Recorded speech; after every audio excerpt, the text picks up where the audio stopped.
Right, we are live. Hey guys, how's it going? Welcome back to the Kiwi Lads channel. We're here for yet another match of the KFC Big Bash. This one is a rematch from a match that we did see a couple of days ago. The Adelaide Strikers, they are going to be taking on the Melbourne Renegades. Now, that match last time went right down to the wire. As you guys can hear, my voice sounds terrible. Unfortunately, I don't know what's happened. It just doesn't want to quite seem to come back. We know that I almost lost it completely yesterday when I was trying to talk, but the Renegades, they did actually manage to get themselves the win there in their match up against the Adelaide Strikers. So we will have to wait and see whether or not that will be the case for this one as well. But if you are new to the channel, be sure to leave a like and subscribe. We have got Paddy Wagon there in the chat already. Hope you're doing well, mate, and hope you are excited for this rematch that we are getting to see, because it's kind of strange the way that they've got it laid out. You do get to see a rematch, even though it's only a couple of days ago. We actually get to see the Sixers take on the Hobart Hurricanes. They are going to be playing off in a very short moment as well. But first of all, we have got this match, and then the Sydney Thunder, they will be taking on the Melbourne Stars tomorrow night, which should be very exciting as well. But nonetheless, we have got Ali Hills in the chat as well. Do let me know, ladies and gentlemen, who do you think will be winning this matchup? It should be a relatively close one once again. We do know that the Strikers, they decided that they would be batting first for this one. They did bat second last time. So it'll be interesting to see how it goes. We have got their high meaning pizza as well. Sounds like a very good way to start a night. And also we have got their hey Hamish, thanks for everything you do or you have done for me and everyone else, brother, as well, says Aiden. No worries at all, mate. It is absolutely like my pleasure, because you guys are absolutely legends as well. But now at this stage, the Strikers, they are making their way to the crease. Rashid Khan, he will be open to have a good day with the ball. He was only able to pick up one wicket last time that he was playing.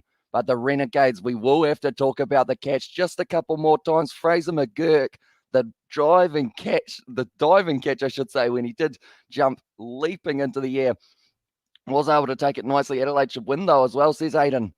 I think my voice has finally decided, after so many live streams that we have done, it's finally gone, you know what? You talk too much. Maybe you should have a little spell from talking, but hopefully it does go all right. Matt Short going to be opening the batting alongside Jake Weatherald for this one as well. Like I mentioned last time these two sides played, it was extremely close, went right down to the wire, but in the end, just sneaking it were the Melbourne Renegades for their first win of the season, which is very nice for them, as they did struggle last year when they were trying to get going as well. But it is going to be, like I mentioned, that man Harvey will be in the field. They have got quite a few good players for the starting lineup, though, of the Strikers. They have got Harry Nielsen, John O'Wells, also Daniel Drew. It's going to be in there. Liam Scott, another name, and Peter Siddle, the captain. He had a captain's performance last time, but just couldn't quite help his side get over the line. But Jake Weatherald, he has got a strike rate of 130. He's a very talented batsman, and he has got his best of 115. So we'll have to wait and see whether or not he can bring up anything near that, and Cats can't go outside now as well. Says Moorcake, why is that Moorcake? Do let me know. And also we have got the Hey Honey in the chat.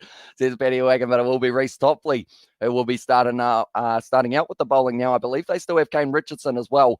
So their bowling attack, the Melbourne Renegades, it's getting stronger and stronger. And with the lineup that they've got as well, you've got James Patterson for the pace bowling. You've got Sahir Khan, who was bowling very nicely as well recently for that match last time that these two sides played. That's the thing, or that's the thing I should say. This is their second game for both of these sides, and it is up against the exact same opposition as they have for the first match. So I'm not too sure who did the draw, but I'm not sure how it has worked out in that regard. But now it is going to be the start of this match. Topley will be getting us underway, and we have got there, because there's a Cat Hotel tomorrow. That's a brilliant pull shot straight away, and it's straight out to the man at deep square leg. Lucky, because or else that one was going to be going to the boundary. And Short looks like he's going to be striking the ball pretty nicely, as he did have the first ball of this inning. So they will be looking for that total. I keep on mentioning it, but it's always around that 160, 170 mark, I believe, if you do want a decent chance of being able to bring it up to that total. That might be defendable, but that's the thing between these two sides. Last time, it was extremely close. Went right down to the wire, and the Adelaide Strikers, they will be kicking themselves,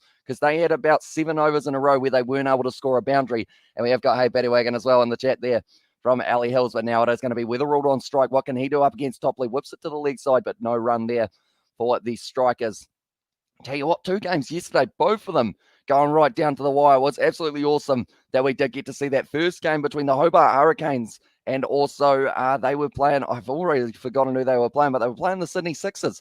They were very close to being able to get the win. Their morning is that the hoodie, where you have 3 pairs as us, since Danny Lewis. It is indeed, mate. We've got hoodies after hoodies after hoodies. I should buy like 7 of them, but then you guys would think that I do wear the same thing over and over and over again. It's going to be blocked there for Weatherald, so not quite able to get off the mark as of yet. We have got high, same teams as Wednesday as well, says Nathan Sims. Pretty similar, so that does mean that we are going to get to see The man out in the field, Fraser McGurk, he has become a sensation at the moment in terms of that population. RC the boss as well as Echo the strike as well. Welcome in to the live stream, mate. Hope you're going well. And do let me know how many runs the Adelaide Strikers are going to be able to bring up here for their first innings. And will it be a total that they can defend? Do let me know. But Topley now charging in once again. Nice little shot out to third man, and it is going to be cut off nicely on the boundary there for Rashid Khan. Will be important for the bowling attack of the of the Melbourne Renegades.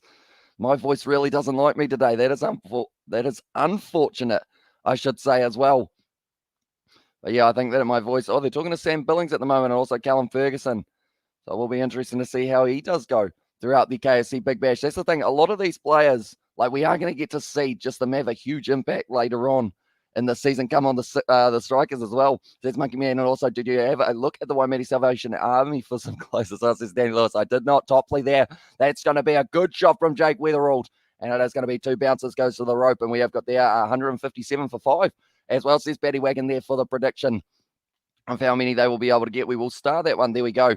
We have done that. But now do let me know, ladies and gentlemen, what are you thinking of the Ashes that we have been watching so far? We do see that Australia are in the box seat to be able to take that first test match. And it will be interesting to see whether or not they can do so. But some very good performances from a couple of the English players, in particular Jack Leach. I keep on calling him Joe because, of course, Joe Root.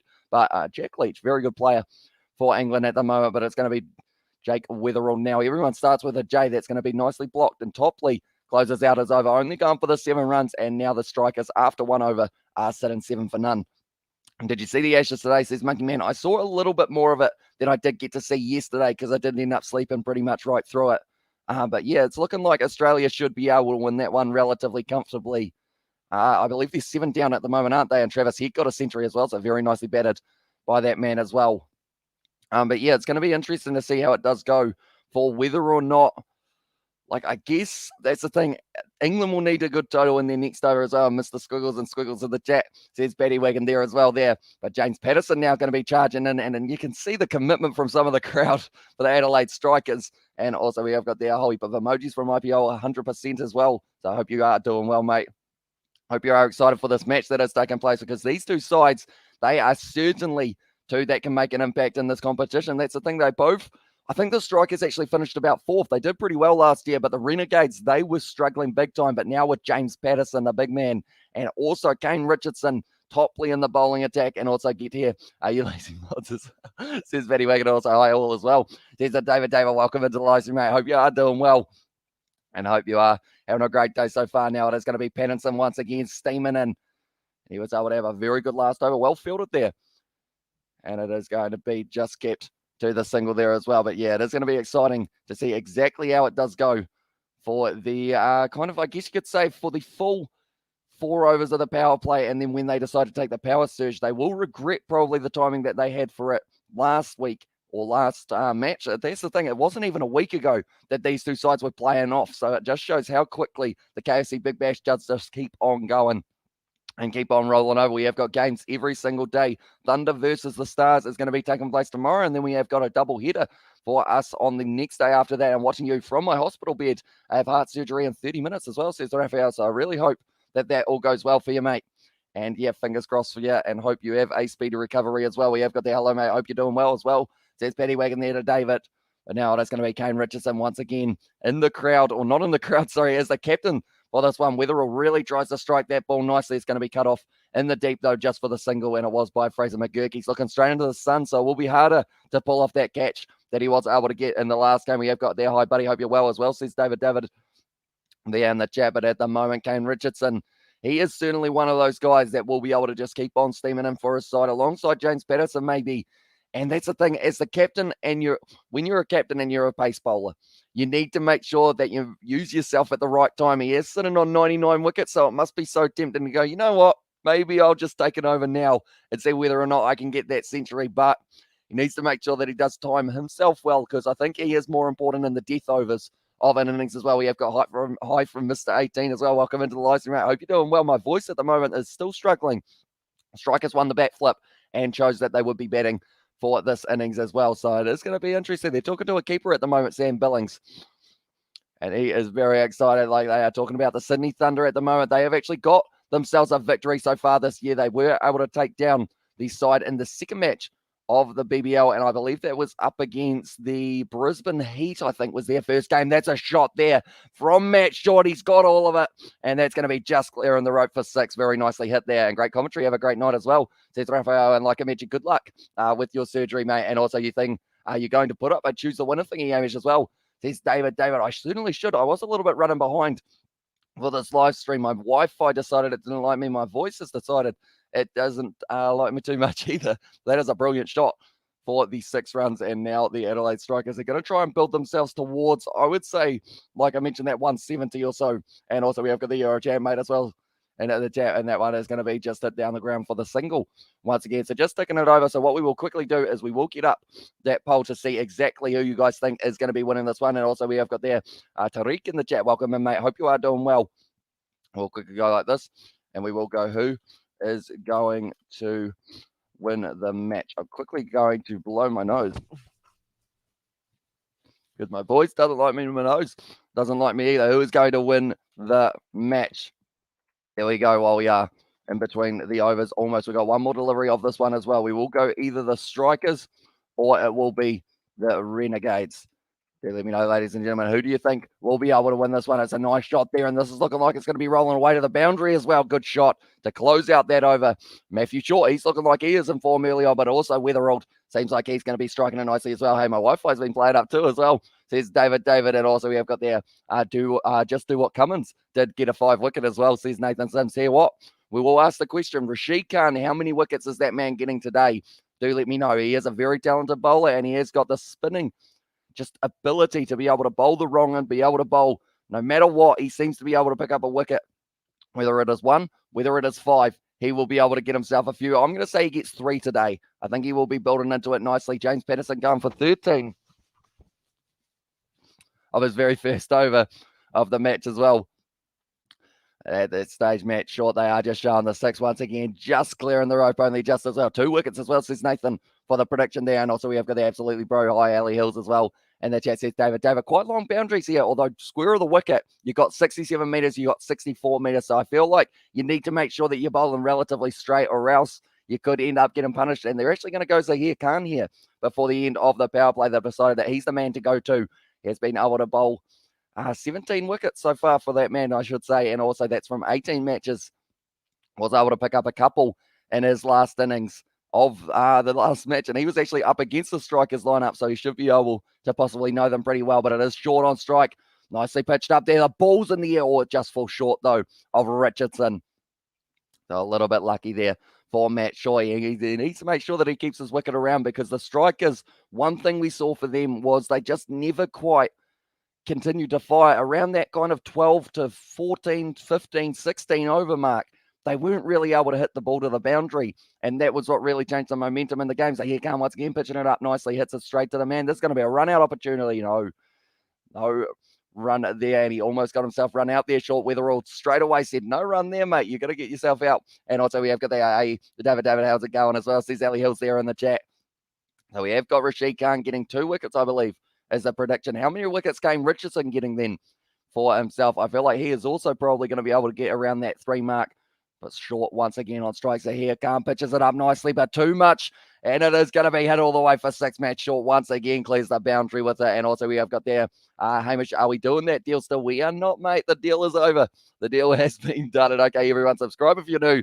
And everyone hit that like button as well. Says David, there you hit the man. If you haven't already, be sure to leave a like and subscribe. It is hugely appreciated, all the support you guys have been showing. But now they're showing the power bar, 76 meters. He was able to hit that ball, Matt Short, so he's looking in form early on, and good friend as well, says David. So here Khan now once again just bowling it down the leg side. That's going to be a wide, and he's going to have to bowl that one again. Just getting the radar just a little bit off in the early stages of this one. 27 for none at the moment. They're moving up very nicely here for the Adelaide Strikers to be able to set that total, like we mentioned, of around that 170, maybe even 180. Could be on the cards for them here. So here Khan has pitched up. Oh, that's going big. And that's going to be another 6. Matt Short, back-to-back boundaries. And not just back-to-back boundaries, back-to-back maximums for the 6 runs. So here Khan, off his first 4 balls, has gone for 13 runs so far. Big love, everyone. Hope you're well as well. Says Sebastian, welcome in to the live stream, mate. Hope you are doing well as well. Hope you are enjoying the Ashes so far. And yeah, this stage, 98 metres that one went. That is an insanely good shot from Matt Short. Just drops to the knee. Definitely because he hit the last one for 6 as well. And then he's just gone back-to-back sixes. Alex Weatherald, or sorry, not Alex Weatherald, Jake Weatherald. He was liking that one as well. So here Khan, the pressure is back on him. What can he do now? He's put it outside of the off stump. It's a good shot, well fielded though by the man at cover, and they had to. It is going to be now overthrows. No, they decide against it. Almost trying to scamper through for the quick single, but just not quite able to get there. And also, we have got the hello mate in the chat from Paddy Wagon, and also that's good as well, says Ali Hills. Yeah, I hope you guys are all doing well, and do let me know your predictions for this game and also the match that we are going to get to see tomorrow. I'm enjoying the Ashes, just not the result as well. Exactly right, although you will be enjoying Jack Leach's bowling, I would think. He's been doing very nicely. Cometh the hour, cometh the man, as well, says David there in the chat as well. And also we have got there, who will win today, says Sampath. I think that it is going to be going the way of the Strikers. They will have something to prove here due to the fact that they did mess up in that first match. They should have been able to win that one up against the Renegades, but they did. Oh, beautifully bowled there for Zaheer Khan. Goes straight through Weatherald, and he's picked up the first wicket, and he has fired up the spinner for the Renegades as well. Beautiful wrong, and just cuts back in, and he was able to take that very first wicket. Muhammad Nabi gives him a big high five. Look at that delivery. No way of playing it for Jake Weatherald. Just watches the ball go straight through, skids onto the stumps. Absolutely brilliantly done. Are you in New Zealand as well? Says David there for Ali. Very nicely done there. Jake Weatherald on his way. 11 runs off 8 deliveries. And Zaheer Khan, the magician with the ball in hand, has been able to get the first breakthrough wicket here for them as well. Welcome in everyone. Cheers for being here and supporting the channel as well. Says Sebastian with the 10 out of 10. At some point, I saw Leach. I was 1 for 62 off 8 overs as well, says Nathan Sim. Although he was the only lone batsman who was able to keep himself not out. I think he got a couple more wickets after that, if I'm not wrong. Jack Leach, but yeah, certainly that's the thing. I really enjoy watching him play ever since that innings that we did get to see for him, because I was watching him in like kind of county cricket a little while before the last Ashes, and then you see him out there with Ben Stokes just batting out to try and save the test match, and then they end up winning the test match. Like, that was just an absolutely incredible moment for him, and he got a sponsorship out of it. They ended up, Specsavers ended up sponsoring him due to the fact that he kept those glasses on the whole time and just kept on wiping away the sweat for them as well. But Kane Richardson, now the captain of the Melbourne Renegades, sitting on 99 runs of 81 matches. Can he bring up his century today? He's going to be charging in once again. It's nicely bowled. Matt Short tries to go big. It's gone high in the air, though. Is there anyone under it? No, it falls just safe.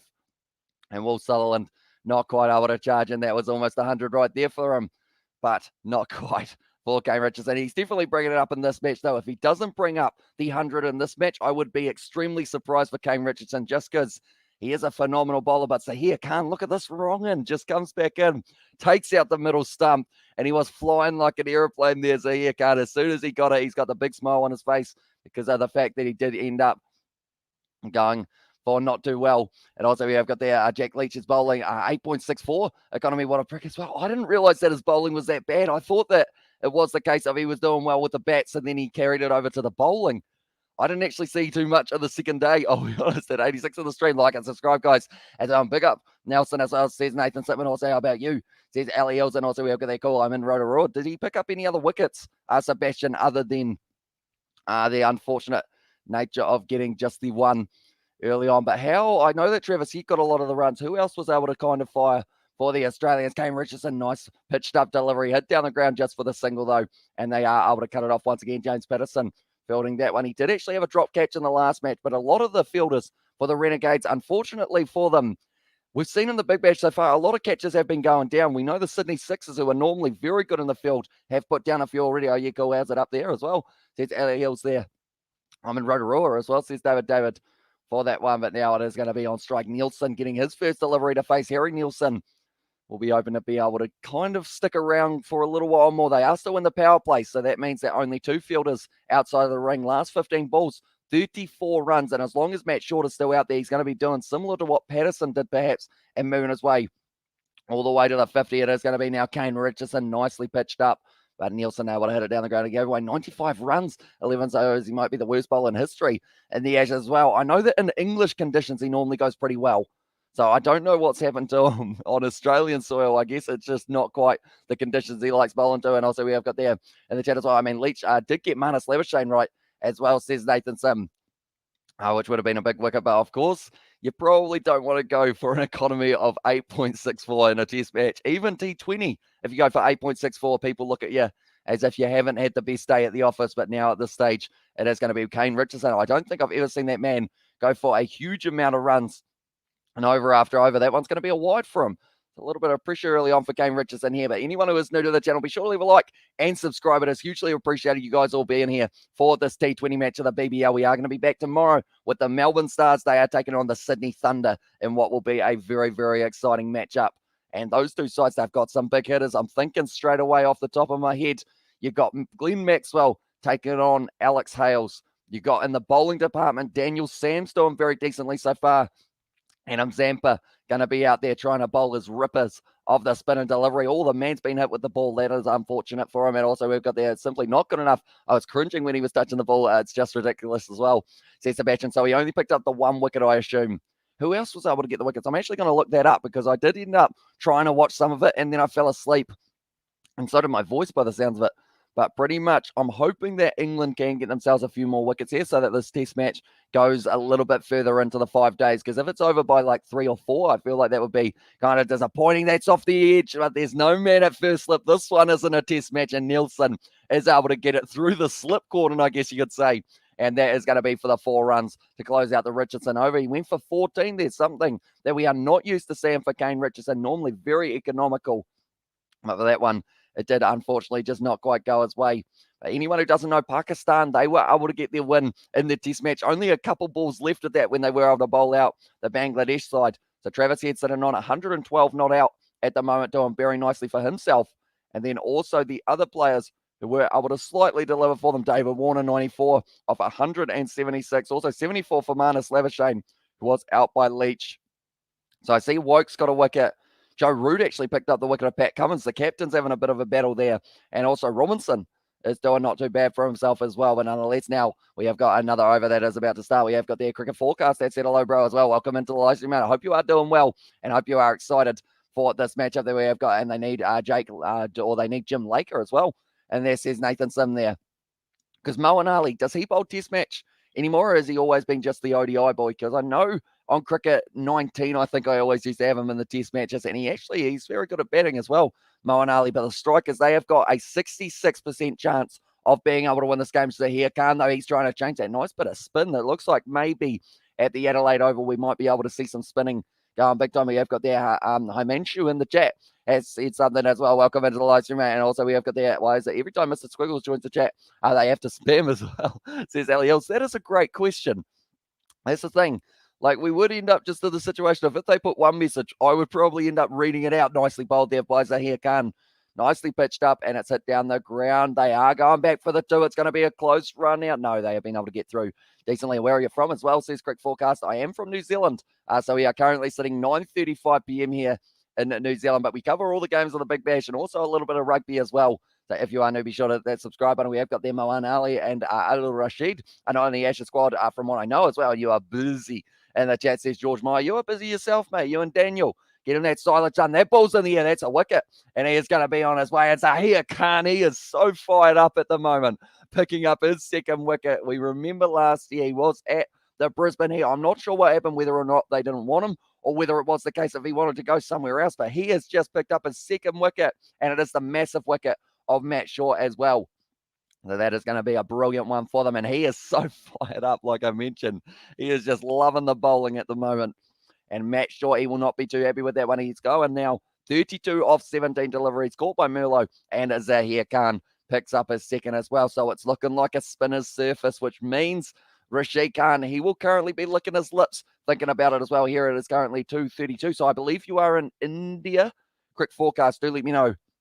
I think that is somewhere around the time zone conversion, isn't it? So that's the thing. If it is in India, those games for the Big Bash are all at really nice times to be able to watch. I'm from India, so that's this quick forecast there. And also that would make loads of sense as well in the chat. Says Ali Hills, and also we have got there, don't ask as well in the chat there for David, but now 48 for 1 at the moment here. And the power play is over there sitting on 50 for 2, actually. It has now just updated itself, and now it's going to be John Wells who has made his way to the crease. I mean, 20 runs per batsman is good though as well. Says Nathan Sim, yeah. It's going to be interesting. Like Matt Shaw, he's got off to a phenomenal start with that strike rate of 188. That is very impressive. But now John Wells, he's going to be on strike to Zahir Khan, who looks like he's putting it in the perfect position at the moment for himself to maybe pick up a couple more. Brilliantly bowled. It's gone just through his hands, though. And John Wells gets off the mark. We have got there, what's your name? My name is Hamish, which I don't know how much of a common name that is in India. Even in New Zealand, it's not really hugely common, I guess, as well. And Jake Leach has become Blazers' all-time favourite English cricketer. That should tell the story as well. There's Sebastian. Yeah, see, I guess he was probably one of the most hated from last time that the Ashes did take place when they were able to win that match. But now that he's not going too well, it's probably unfortunate that it is kind of well and truly the role reversal for that one as well. But now it is going to be John Wells once again, who is going to be at the non-strikers end. He doesn't have to face quite yet, but I think he will be looking to try and get himself up to around that 30 or 40. Also, here Khan is his knee just tried to give out on him. Not too sure what's happened there. He's got a bit of cramp by the looks of there, Zahir Khan, and how common a name is Crick in India as well. That's a nice shot down the leg side, and that looks like it might be able to race away to the boundary. Relatively quick boundaries, or quick outfields. Oh, nicely fielded by the big man Patterson, though, able to cut it off. And now with the bullet arm throwing it back in, they've been able to get through for the 3 runs there. Good running between the wickets as well. IPL 100% is there in the chat as well. And also we have got their Hurricane Laker in the chat. As well says Nathan Sims, but they are just showing there's a haircut. They've actually only given him 3 out of 6 for the ability to take wickets, which kind of seems a little bit rough for him compared with the fact that he's already been able to get himself to into this fixture. And also he picked up a couple in the first match between these two sides as well, but now he's bowling and it's, that's going to be pitching outside of leg though. So that is the only thing that is saving John O'Wells there, but that is going to be the end of the 5th over, 54 for 2 at the moment for the Adelaide Strikers. So they're still going along at a nice run rate here. As great as it that is, wasn't the part of the reason they managed to stay awake through both streams last night. Well, wasn't that part of the reason that you were able to stay awake for the streams last night as well and at the chat. But now I am quickly going to see what the result was last time between these two sides. I'm going to see who was able to take the wickets for both of the sides. So Matthew Shaw, he actually ended up getting pretty much the same as he did here. So in this game today, he was able to get 32 off 17. Last match between these two sides, he was able to get himself 29 off 18. And it was actually Zahir Khan who was able to get him in the last fixture as well. Jake Weatherald, he got 18 off 17 in the last one, 11 off 8 for this one. Nielsen, he was able to get 30 off 30. So it will be interesting to see how he goes. But Zahir Khan, in the last fixture between the two sides, he was able to pick himself up 3 wickets. Nicely bowled there by Mohammad Nabi, who wasn't actually able to get himself one and went for an economy of 9.5 the last time these two sides play. I know that name, but don't really know anything about him except he was playing in the 60s right as well. Says Nathan Sim, or sorry, says Sebastian there. And also we have got there, the old knee ailments, mate, as well in the chat. Says Paddy Wagon, but yeah, it was going to be hit in the stumps, but because it was a mile outside leg was the reason that that one was not an LBW, one of the rules of T20 and also all cricket, as the ball is going to be pitching in line with the stumps, or if it is outside of off stump, it is allowed as well, depending on the shot that is played. A bad knee injury as well, says Paddy Wagon there, but now it is going to be Mohammad Nabi, nicely pitched up, and it is whipped away to the leg side once again here. Looks like they might be trying to scamper through for 2, but Sutherland able to stop any idea of that happening. And now at the moment, they're going along quite nicely. The projected for them at the run rate that they've got is 210. That would be very impressive. Even going at 10 and over from here, 203 runs should be a defendable total. But then saying that, we're at the Adelaide Oval, and it looks like it is doing plenty for the spinners, but whether or not it is going to do it for the pace bowlers in the second innings as well. It might have been the 50s, not sure. Yes, he was the first cricketer to get 10 wickets in one innings. Only 2 others have done it, Kumble, and also, of course, Ajaz Patel, very recently able to do so for the Kiwis as well, which is pretty awesome. But Mohammad Nabi, his best bowling figures is actually 4 for 25. He's bowling very well in the World Cup, though, for Afghanistan, so he might be able to pick himself up 1 or 2 here. It's going to be nicely played once again for the dot ball. This is important. The more dot balls that they can get early on in this one, the Renegades, the more pressure that they start to build, but they are just showing there. Rashid Khan, he was celebrating it big time, but didn't realize that it was pitching a mile outside leg as well. Kane Richardson, I think, just said to him, mate, that one was nowhere near being out. That's a beautiful shot there. Out to the leg side. They're going to be able to get through for just the single, though. And Adelaide Oval at the moment, it's looking like an absolute picture with the way that the sun is on it as well. So on that far side with the short boundary, I feel like, depending on whether or not the man has got glasses in the deep, you try and back yourself to hit it over the top of him. And then if he doesn't quite get all of it, the batsman, maybe that guy won't be able to see the ball as well. Mohammad Nabi now whipped off his pads once again. There was Nielsen. He's going nicely so far, already moving up onto 11 off 6 deliveries. Mine's the shoulder bro as well, all new would be worse walking all day, or walking on it all day as well. Says David as well for the knee injury there. But that is the end of the 6th over now. 59 for 2 for the Adelaide Strikers here someday. I had a new knee, or I wish I had a new knee as well. And also, I certainly know that AJ Patel just became a Black Caps legend as well. And also, only one game tonight, says Nathan Sim. Exactly right, mate. The game tomorrow night, though, it's a big one. The Sydney Thunder, they are going to be taking on the Melbourne Stars, and what is going to be a very exciting one, maybe even a very high-scoring one as well, perhaps. Could be on the cards between those two sides. And also, we have got their days in the chat. Says that Paddy Wagons there in the chat as well. But anyone who is new to the channel, be sure to leave a like and subscribe. Also, be sure to leave a like, is what I just said. But I will say it again, because we are sitting on 35 likes at the moment. We're going to be trying to bring up our century once again on this live stream. So if you haven't already, be sure to leave a like. It is hugely appreciated. And we are covering more and more of the KFC Big Bash, including every single match that has taken place. Double headers. We did 2 of the matches yesterday.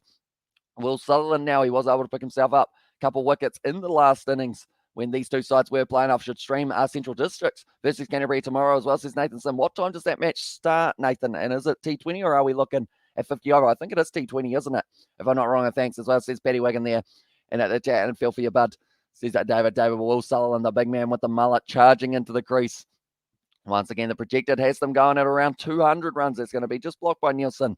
Not willing to take too many risks early on in this one. But Sutherland, in his last matchup up against the Adelaide Strikers, he was able to get himself 2 overs bowled, 13 runs for 2 wickets. So he will be open to do something similar to that. And at this one as well, maybe even get to bowl out. That's the thing with the Renegades. They've actually got so many great bowlers like Topley, Patterson, Richardson, Zahir Khan, Mohammad Nabi, Will Sutherland. How do you not tell one of those guys that they're bowling 4 overs? And Sutherland once again running in. It's nicely bowled. A little bit of exertion there for him, putting in the effort. And it's going to be just kept to the single as well. And total in the chat as well says Haiman Shu in there. And T20 around 7 could do 1 innings as well, says Nathan Sim. Oh, so it's actually going to be overlapping with the Big Bash, Nathan, if I'm not wrong there. It is a shame that a lot of these games do take place at very similar times. It's like the 2 games back-to-back yesterday that we did see that the first match was delayed because the second match was delayed because the first match hadn't actually finished yet for that one. And I feel like they didn't really plan it out to the best of their ability because of the fact that it did have that little bit of an overlap. But I will mention anyone who is new, be sure to hit that subscribe button. Also, be sure to check out the Kiwi Lad Sport. I didn't actually have it as a pinned comment yet for this live stream, but it is our second channel where we will be covering more cricket in the future, including the Cricket World Cup that is taking place next year. Sutherland once again bowls nice delivery, and it is kept to the dot there. Open challenge, Melbourne Renegades win as well. And the chat says BBL 10. It's a bold prediction. How many runs do you think they will be able to keep the Adelaide Strikers to? Do let me know. And I am telling everyone to push the like button. I haven't even pushed it myself as well. Says David there. And that is all right, mate. You have now, and we are definitely heading towards that half century of likes on it as well. And so have you found your brain yet as well? Says Ali Hills. Of course, a running reference for the live streams that we have had recently in terms of the fact that we all are up way too late during the week. One's going to be another dot ball. Sutherland at the moment, he's bowled 4 deliveries and only gone for the 1 run so far. If he keeps on going like this, I feel like he might get himself a few more overs to come. Prestwich and also Perry are the X-Factor players for the Renegades, and Kelly and O'Connor are the X-Factor players for the Strikers. We haven't actually seen anyone swap out the X-Factor players as of yet, I don't believe. So we'll be interested to see whether or not they do it. First test is lost anyway. England need 200 runs in the second innings just to match Australia's total. Yeah, it's going to be tough for the English in that one, but I'm hoping they do fire back in that second test match. We'll be able to go. All right, there's a good shot there from John O'Wells. He's got all of it, and it has gone all the way to the boundary for 6. And this boundary, like I mentioned, square of the wicket, you're only looking at about 65 metres or so. So you are able to just well and truly put everything onto it. And John Wells there now moves himself up onto 9 off 8 deliveries as well. We have the Central District game is at 6:40 as well there. But John O'Wells, he struck that one beautifully. 6 with the fire as well. I'm wondering how many 6s we have had in the KFC Big Bash so far. Normally they do have the tally for those ones. But there is a man with a tambourine at the moment and also some blue glasses, blue paint. He is well and truly committed for this match. Sutherland bowls it up nicely. And that is going to be hit out to deep cover for the single. To close out is over 8 off it in the end. So a good shot from Wells did mean that it was no longer as tight of an over as it once was. But 7 overs gone now in this one and 67 for 2. Sitting the Adelaide Strikers. Hey, mate, my friend just came to stay to my house tomorrow for the first time as well, says James Gordon. So hopefully you guys are going to have a lot of fun. Do you have I assume you guys will be, what are your plans for the day? I remember pretty much it always used to be like PlayStation 2 when my friends would come over. We would play cricket on there if it was a cricketing fan that I did have with me, or whether it was Simpsons Hit and Run, I think was the other game that was played quite thoroughly as well. Rugby 06 as well is there, and yep, as well, says Betty Wagon there. But a lot of people looking into the sun, you always feel bad for the people who are on one side of the ground, and you see them all sitting there like that, trying to be able to see what is going on. The sun is certainly bright there at the Adelaide Oval at the moment. Rashid Khan, he is not getting another over yet, but Muhammad Nabi is going to be bowling another spin over for them. Going to be kept to just a single. Nicely done once again by the Melbourne Renegades. Their fielding has been pretty sharp, including that one last week, like I mentioned a little bit earlier on. Fraser McGurk able to take that one-handed diving catch into the sky, and I think his sister is going to come for my sister as well. Says that James Gordon as well, and also we have got the okay, cool, sounds great as well. And the chat says Ali Zahir Khan. Oh, sorry, that was Muhammad Nabi. It was just going over the stumps though. That is going to be the leg bye for the Adelaide Strikers, currently moving their way over to 70 runs. I'm interested to know how soon after the 10th over they take the power surge. We've seen so many times in the past that teams have waited too long. One wicket is over me as well in there. And also we have got there in the chat as well. Looking forward to Jimmy Anderson's bowling in the second test. Could be a game changer. Exactly right. It's going to be nicely fielded there in the cover, but they have been able to get through for the single once again. Because that's the other thing. Do they have Stuart Broad at the moment for England? I feel like I should know that, but I don't remember reading his name anywhere. So either he hasn't really delivered with the ball in hand, or he is not there. So having him, Stuart Broad, back in the lineup, I feel like it's going to be absolutely awesome. Muhammad Nabi. Now, I tell you what, that was close to hit in the stumps, I believe. It's just hit the leg. More than likely, and also we'll get that from India as well, says Manjan there. So welcome into the live stream. I hope you are doing well. We have heard that it is currently afternoon in India. How did that ball miss the stumps? That was extremely close in that situation. Did the big appeal, but it was not out. That one's going straight up in the air for Nielsen. Has he got all of it? He does not. And now it's going to be, just fallen safe right into the one patch with the sun out in the deep. Fraser McGurk not able to cut it off. And also it did end up skidding on for there as well. And Broad should be back for the second test as well. Because it is a big hit that they have lost Jofra Archer as one of the players that they, of course, would have loved to have on Australian conditions, because that extra pace will be very nice. But Fraser McGurk is not quite able to cut that one off. People would have been expecting him to dive forward, take it one-handed just like he did for last week. But the sun is certainly bright on that far side of the field for the Adelaide Oval. Everyone holding up their hands, trying to stop it from getting in the eyes. Now Wells hits it down the ground. It's a nice shot. They are just getting the single off it, though.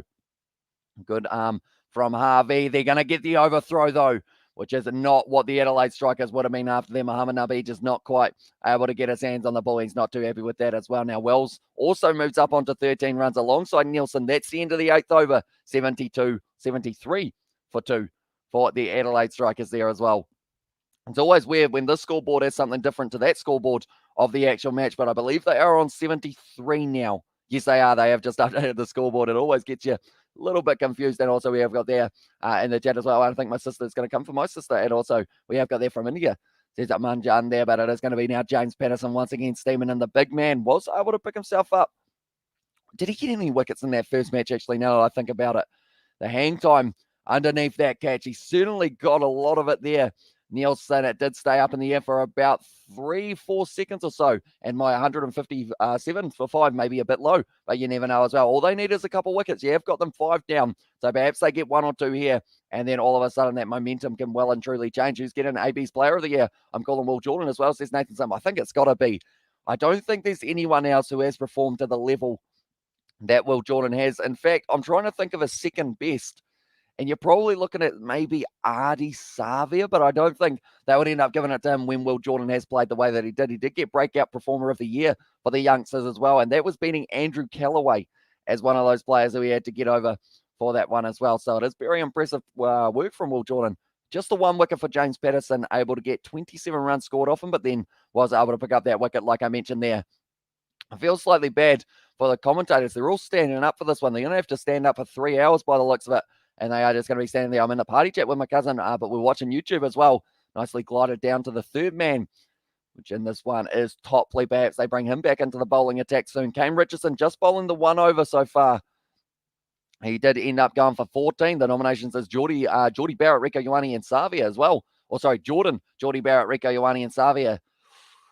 Oh, see, I feel like Geordie Barrett also had a decent one. Rieko Ioane may not have had the consistency that he would have liked, but then saying that, the same could almost be said about Geordie Barrett. So I think Will Jordan, just with the fact that anytime that man's on the field, they score tries. Will Jordan, definitely Hamish as well, says David. Yeah, I feel like trying to come up with who gets second probably harder, but I don't think they do second for the award. So I think it is going to be Will Jordan who does clean that one up as well, and definitely got a bright future for them. Maybe more of those awards to come. But now Patterson is struck nicely by Wells. Hits it hard, hits it all the way, and that's going to be another 6 there for the Adelaide Strikers. We are seeing now they seem to quite like this boundary because of the fact it's a little bit shorter than some of the others that we have seen or have seen in the BBL so far. And that now means that Wells moves up onto 20 runs, and they are currently in the mood for hidden sixes. That's the 5th one of the day already. Big Will Easy as well, says Paddy Wagon, and also New Zealand. And if I invite my other friend, he will probably ride our dirt bike as well, says James Gordon there in the chat. And the man with the glasses and the blue beard, he was almost a Smurf, and he's a happy man. I said Smurf rather than Smurf. But we have got there the team of the year is silly. It's South Canterbury, Waikato Crusaders, and Waikato Women's as well. It says it was there for Nathan Sim. South Canterbury, that's actually the region I'm from, but I don't know whether or not they will end up winning it, to be fair. It's going to be hit beautifully down the ground. It will probably be Waikato Women, maybe, that do end up winning that one. It's a nice shot, but it has been cut off. But Patterson at the moment, he will be angry. And when you make a fast bowler angry, they end up more than likely bowling you a bouncer. But that can be a little bit of a blessing and a curse. If it hits you, it's very sore, of course. But if you end up getting hold of it, it might end up going to the boundary for another 6. Hello, Hamish. Enjoy cricket as well. Says Kevin, you too, mate. Hope you are doing well. I hope you are enjoying your day so far. We are sitting on 45 likes already. We are flying up. We haven't even hit 10 overs of this first one, and we are already almost at our like goal, halfway to our like goal. So anyone who is new, be sure to hit that like button. Also subscribe to the channel. We are also sitting currently only 13 subscribers away from 8,100. But Patterson now a little bit of a ramp shot there. Hits it straight into himself, and he isn't going to be able to get it to the boundary there, Nielsen. That would have fired up Patterson as well. You hate when you're a fast bowler and you see people stepping around the crease trying to ramp shot you and all sorts. Does Cricket 22 have an England cover version as well? I need to get one for myself, and Sim plays one as well, says Sebastian. I think they do. I think I've actually got it on the digital version. They've actually got the English one rather than the Australia one. So it has got Joe Root and also the women's English player, because I know that for Australia, they had to change it late. They had to change it from Tim Payne, of course, to Pat Cummins, who was then announced as the captain. So it was kind of an interesting one because he was actually on the cover before it was in the situation of him actually.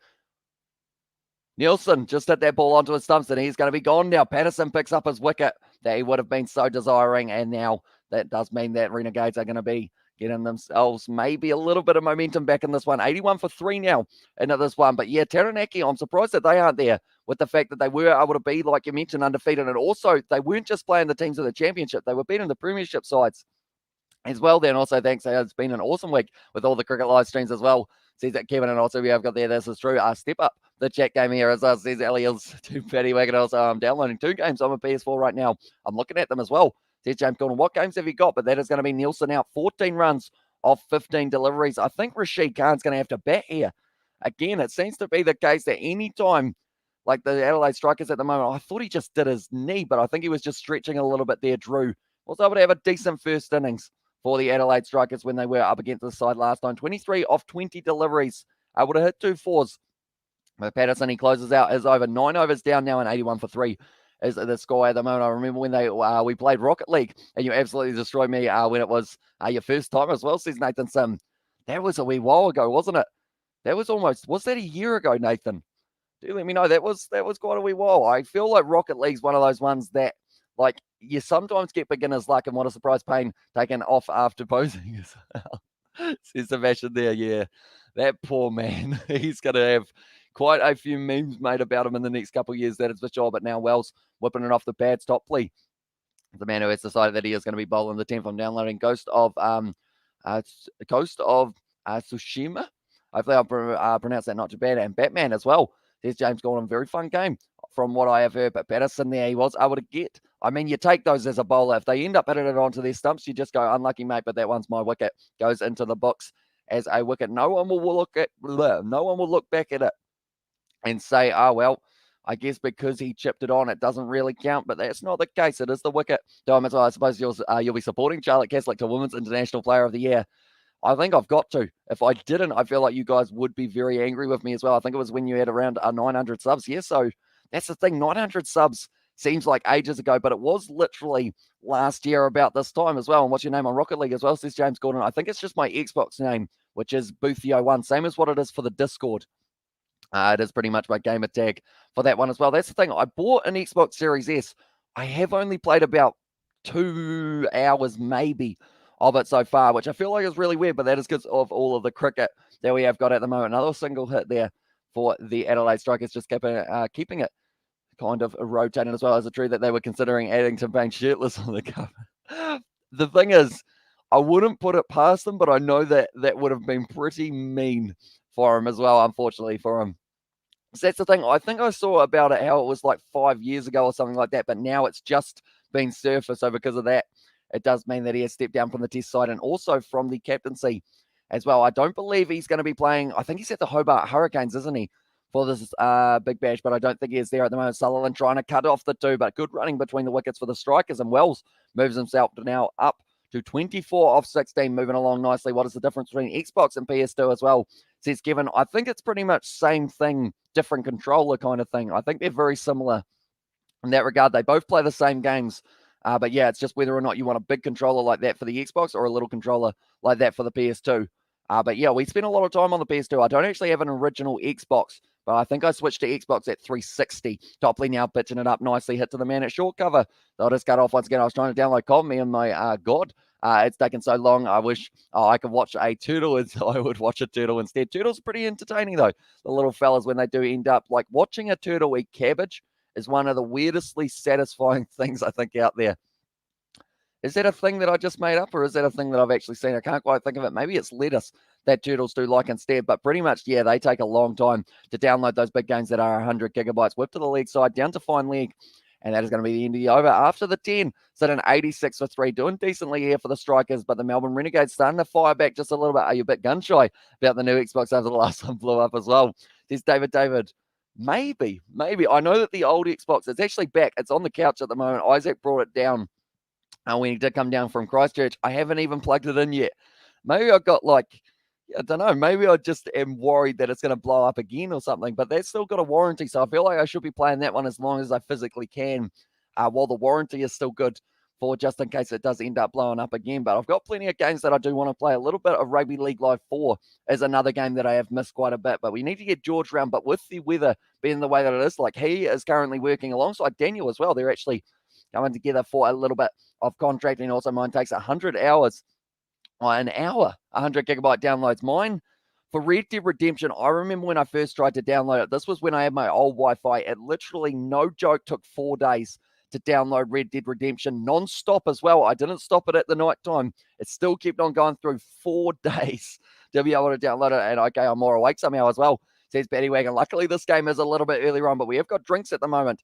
8.6 is the current run rate for them. And done, I sent you a friend request on Rocket League from Gids West as well, and that one as well from James Gordon, although I haven't played Rocket League in a wee while as well. Another game that I wouldn't mind playing. The thing that does annoy me about the Xbox Series S, though, is the fact that even if you've got the games like downloaded, you can't play them unless they're on the hard drive if they're enhanced for the new console, because I know that there's quite a few games like Rocket League that I would have to play on the old console to be able to play it, because you can't play the old games on the new one as well, or you can as long as they're not enhanced, and there'll be only one wicket as well.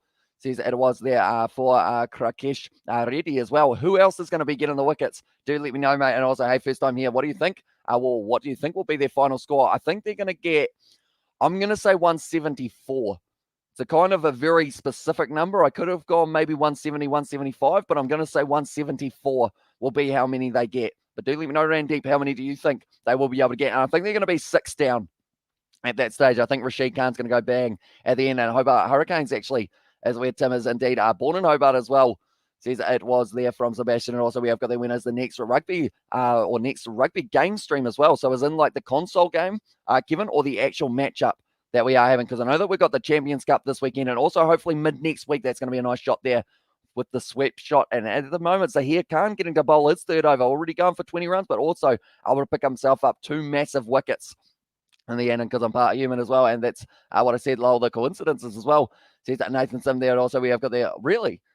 Is that actually what you said? Exactly one moment. I think I have got it starred. Oh, 2 wickets as well for Zaheer Khan, or sorry, for Rashid Khan. I do see there as well. I'm watching Tortoise eat lettuce and having feelings of satisfaction as a fetish as well. It's like crazy people who love watching popping zits as I see. I'm definitely not a zit popping kind of guy because I remember I had a stick insect at school.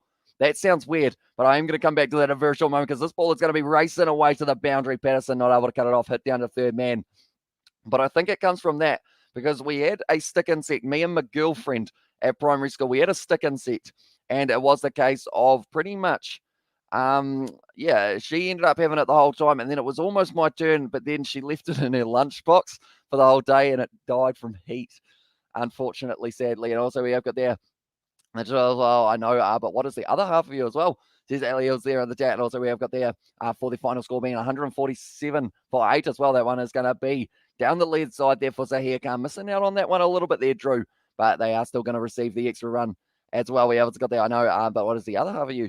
There's Elio's there, but they're talking to the coach at the moment for the head coach of the Melbourne Renegades, David Sake, and also the console rugby game. I hope it will be next week at some stage because I know that the Big Bash is pretty much every single night. If I can get my sleep schedule slightly sorted out so that I am sleeping during the night rather than the day, I feel like I will be able to do a gaming live stream midway next week as well. But with the Ashes continuing to go on and on and on, like in terms of 5 days back to back to back, I feel like we might be covering a little bit of the Ashes perhaps at some stage as well. Me and my friends are guests to stay in a tent all day on our phones and laptops, jamming some music as well. There's James Gordon, so that sounds very good for yourself, mate. So here come once again, the ball is going to be pitched up nicely. He hasn't really gone for a huge amount of runs overall. He's had 2 sixes hit off him in a row, which I mentioned though. So that really did up the economy rate that he has got himself. But like I mentioned, he's got 2 wickets as well. Wells at the moment would be the big wicket here. 27 runs off 20 deliveries for him at the moment. And Kane Richardson, he has still got himself 3 overs left. So he might end up being able to have a bit of an impact in the later stages. So here come once again charges in. It's going to be 4 defensive there. And they're running the quick single. Nicely done there for the Adelaide Strikers. And also as today's pitch is flat. And there is something for the bowlers in it as well. I think it's more of a spinner's track than a pace bowler's track by the looks of it, because he's been able to pick up 2, and he has been getting quite a bit of turn for that as well, including his wrong. It ended up probably turning about this much for it to come back in and take out Jake Weatherald's stump.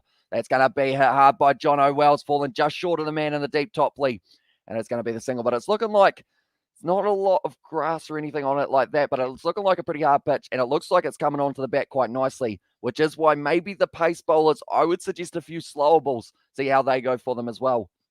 Adelaide Oval, not very long in terms of the boundaries, either side of the wicket, square leg way, and also out through point. You're probably looking at about 65 or so meters. So it does mean that if you get it slightly wrong with the short ball, you are going to the boundary, and more than likely you are going to be going all the way for 6. But that's the end of the 11th, and now it is 96 for 3. As well, we jammed some rap, if you're wondering as well. There's James Gordon there. I'm trying to think of the last time that I listened to rap music, like as in like rather than just one song, like a whole rap album. Well, to be fair, I don't even know the last time I listened to a whole album. But now it is going to be Mohamed Nabi. Ball slightly in the air. Brilliant shot out through point, but it is going to be cut off on the boundary there by Fraser McGurk in the deep. Just getting the 2 runs once again here. Drew looks like he's striking the ball quite nicely. Like I mentioned last time that he was playing here up against the Melbourne Renegades, able to get himself 23 runs off 20 deliveries with 2 fours, which he has not quite been able to get in this one as well. I was picking up a lot of innuendo and metaphor. I was just when you were talking about your girlfriend and a stick insect, just give it as well. Says David, yeah, but this was primary school kind of level, I should mention. But pretty much like if you haven't seen a stick insect eat a banana, it pretty much sucks all of the color out of the banana, which is kind of cool, and it does make the banana brown for that one as well. So that is going to be a nice shot there. Well striking the ball nicely, but it's straight out into the deep to the man at deep mid wicket. They've got a well set field here for Mohamed Nabi. He hasn't really gone away to the boundary too many times in his first couple overs. And also we have got there, what happened to your girlfriend as well? She is still about. She isn't like in prison or dead or anything like that. She is just, it was primary school, so it was a little while ago for myself. And then I decided, I was going to say, then I decided to start doing live streams, so that was a little while ago. And thanks, buddy. You're doing a good work as well. Really enjoying your commentary. Love from India. As I says around deep, thank you very much, mate. If you are new to the channel, be sure to hit that subscribe button. We are going to be back with every single game of the KFC Big Bash. We are currently sitting on 51 likes as well. So if you guys haven't already, be sure to hit that like button. Beautiful shot there. Once again, straight to the man at point, though. So they have got the field set extremely well. Like I mentioned, they're not letting it go suck banana. You're not helping yourself here as well, says Sebastian. No, I'm not actually, no. Damn, I don't know what I can say now to make it better. And also, interesting fact, worst fielding team of the decade is Pakistan. Yeah, they do drop a lot of catches, unfortunately, for them, and also a lot of misfields. Muhammad Nabi now chasing after this one, just kept to the single, nicely done. That's going to be the end of the 12th over, and now the score is going to be 102 for 3 here for them, and bananas and sucking it. Till it goes brown. As well says David. Yeah, I've dug myself a hole, haven't I? And I don't know how to get out of it. No, I can't think of the best way to kind of change it up, but they haven't actually got Ryan Gibson here in the starting lineup for the Adelaide Strikers. Unfortunately for him, he did end up with that injury last week. Looked like he did his hammy. He was going to go back out on the field, though, if he did need to, when they were sitting around that 10 down, I believe they got to, or 8 down, sorry. And also just found your channel and subscribed it already as well. Thank you very much, mate. And when you mean stick in text, it's a praying mantis as well. Now, it is actually, I believe it is a stick insect. It's a little bit different to a praying mantis. And pretty much what it is it's kind of a long or slightly long, it's probably the length of my finger, and it's pretty much the same color as a branch. So it uses that to kind of blend itself into its surroundings type thing. So it does kind of hang around on trees and whatnot, which is why it is called a stick insect. Fun fact, we found it at primary school. It was about to be my turn with it, but then it passed away, unfortunately. I got it, though. She did give it to me, but it was just dead. So I just had to sit there going, it's not doing anything now, unfortunately. It's just sitting there. I'm a bit sad, but now it'll be Richardson once again bringing himself back into the bowling attack, and his stats in terms of the wicket taker, he's actually only got himself 4 bars they have got. I'm wondering what the most you can have there for a wicket taker in the BBL is, because Kane Richardson, when you've got 99 wickets, surely you're right up there. And that as well, Melbourne Renegades win as well, says Pawan. How many runs do you think they will be able to keep the Adelaide Strikers to? Richardson there gives himself a bit of room, and that's going to be short cover fielding it. Once again, not letting too many runs away. 2 dot balls in a row here for the Renegades. So we have got the iron back as well. Says Betty Wagon, I believe, was my prediction 174 for 6 or 5. I think it was 6, wasn't it? 174 for 6, and then Rashid Khan to come in at the end and whack it around a little bit. They haven't taken their power surge as of yet, but I think they wouldn't be too far off. Wells is set. Drew has faced 10 deliveries, and I think now is the time to almost go for it now. It's going to be the big swing of the bat. It's going out nicely through point. Once again, it is going to be cut off in the deep by Will Sutherland. They haven't really been able to hit that ball to the boundary out that way too much. Hamish, did you get mad? Did you get mad that she killed it because she could share it with you as well? It says, and it was Ali Hills. Now, I feel like that's the thing. Myself now is probably what myself was like when I was kind of in primary school. So I probably would have been like, oh, it's okay. It's okay. But the worst thing is I got to hear about it on the phone, like when it was sucking the bananas. It's going to be close for Richardson. That's his 100th wicket. And he has been able to bring it up. The century of wickets for Kane Richardson. And he has been able to get the big wicket of Drew. So now, once again, they will have to wait just a little bit longer before taking the power surge as well. And also, we've got there now my 157 for 5 is looking better as us. It's Paddy Wagon as well. And a stick insect is called Phasmatodea as well. That's a fun name. I see why people call it a stick insect. It's got the my friend killed a sheep by riding it, and then he broke its neck. That is a bit dark for this one as well. But Richardson able to pick up his 100th wicket. And now at this stage, it is going to be Drew out 12 of 12 LBW for Richardson as well. So this is so bad at this moment. Not trying to bug you about this, but you said he wanted to give it to me. But it was dead as well. She's sorry as well. And also, we have got there, one weird dude. And also, Jay there. And also, we have got there, can I get a shish in the chat as well? Says Monkey Man. And also, the sexual metaphors are hilarious as well. Says David. I feel like every time I open my mouth, I'm just making it worse. And I like, no matter what I say now, as soon as you start a conversation with stick insects and bananas, you're pretty much in that hole and there's no way out. We have got there. It's not me, bro.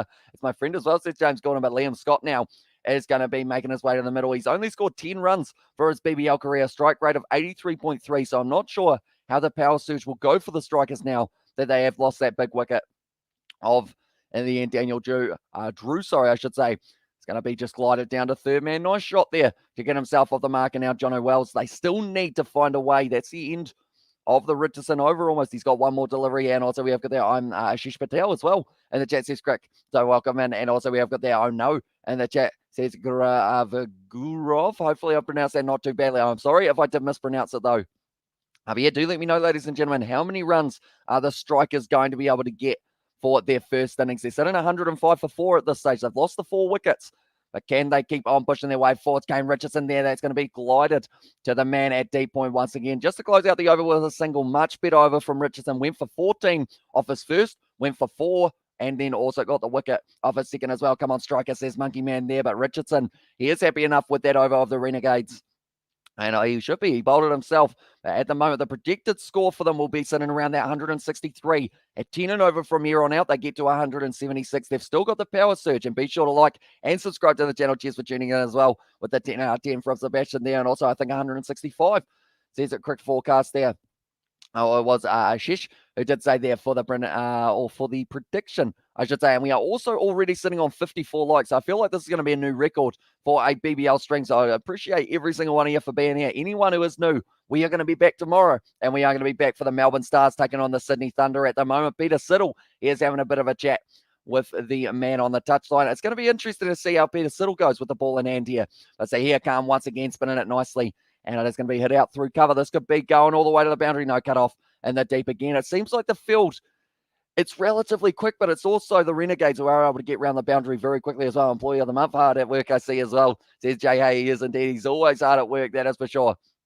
So we have got there my sister's friends. I have crushed on my friends, and they said to, or they come to say hi, and I was like, in my head, get effed as well.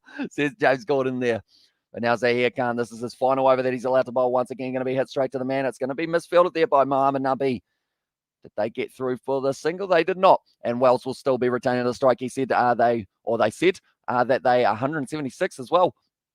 Says Monkey Man there in the chat as well. But like we are mentioning, Peter Siddle, he is going to be crucial for the bowling attack of the strikers. Him, Rashid Khan, and then also, I mean, I'll actually say Daniel Worrell. Oh, but where's Agar as well? I feel like both of those two will need to make sure that they bowl quite nicely. Hit for the single there, and Wells is now off strike once again. Sitting on 35 of 28 deliveries. So he is going along very nicely. Scott sitting on 1 off 1 for himself, and Zahir Khan sitting 33 runs off him. Remember, 2 sixes in a row hit off him. So if you take away those, not doing too badly for himself as well. Even cooler story in the chat as well. At school, my tutor teacher asked if I jumped in a hole. I said no, but everyone else has. Then I walked, looked across the street and hit the pole. That's going to be a close shout there for Zahir Khan. He was almost going away there, celebrating early.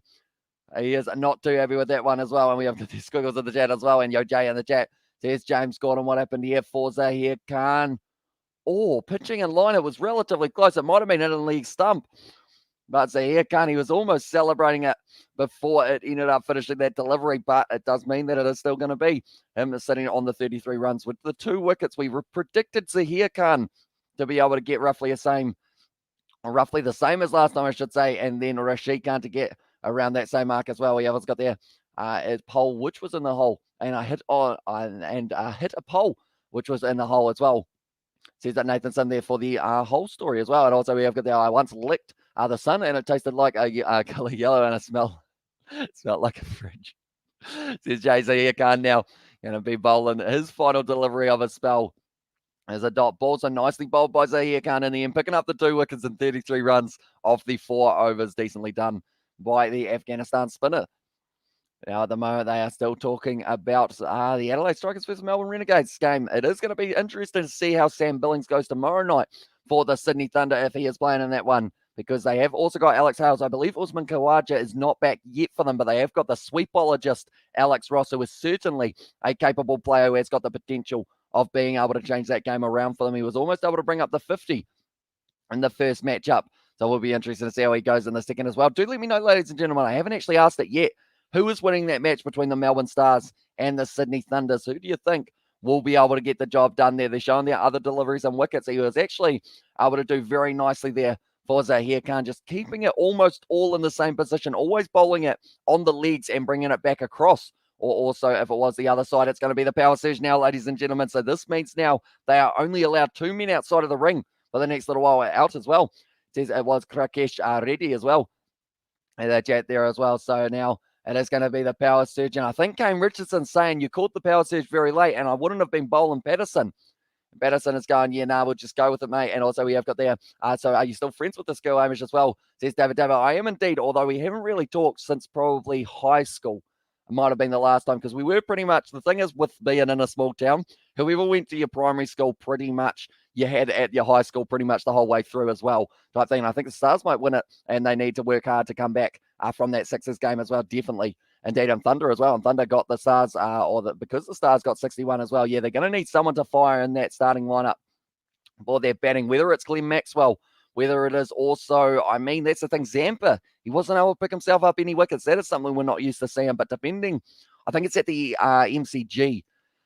So is that a spinning surface? I think he will be able to do decently, Adam Zampa, for that one as well. Very economical off that surface as well. But now Kane Richardson is going to be bowling. So they did change it. John O'Well's there. Hits the ball up in the air. It's gone very high. Has it gone long as well? No, it's going to be full and short of the boundary. And it didn't even roll on the boundary as well. He played it like a golf shot. He ended up just digging into the ground. And because of it, now John O'Wells moves up onto 37, get into 2 there. Miss India as well. Says it was Gurav as well. And Zampa is overrated as well. Says Nathan Sim. It depends on the circumstance. Like, I think he was almost leading wicket taker last year in the Sydney Thunder, for the Melbourne Stars. So it depends on how you look at it. Sometimes he does have a little bit of a rough run, but at ODI level, he seems to be able to pick himself up quite a few wickets as well. Now it is going to be, was that the edge? I think that is the edge there. And now Kane Richardson able to get the wicket of John Wells. And the power surge, once again, we see it many times. The power surge can be the downfall of many batsmen.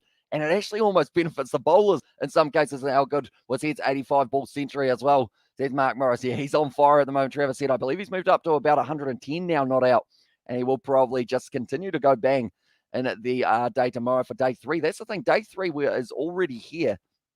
It's flying by at the moment, and the BBL is flying by as well. I believe this is about match 6 of the competition, but now John Wells, he was able to get 37 off 30, and Harper was able to take the catch. Richardson gets the wicket, and now the fall of the wicket was 5 for 111. I said that there'll only be 6 down. I'm starting to wonder whether or not that will be correct, because they have now lost their 2-set batsmen, and it said now it will be Scott at the crease, and I believe it is going to be Rashid Khan. This will be an interesting situation because Rashid Khan, we know he doesn't really hit the ball lightly. He will play all kinds of unorthodox shots, which is why Patterson and Richardson both having such a long conversation about where to set that field for Rashid Khan, the magician at the crease as well.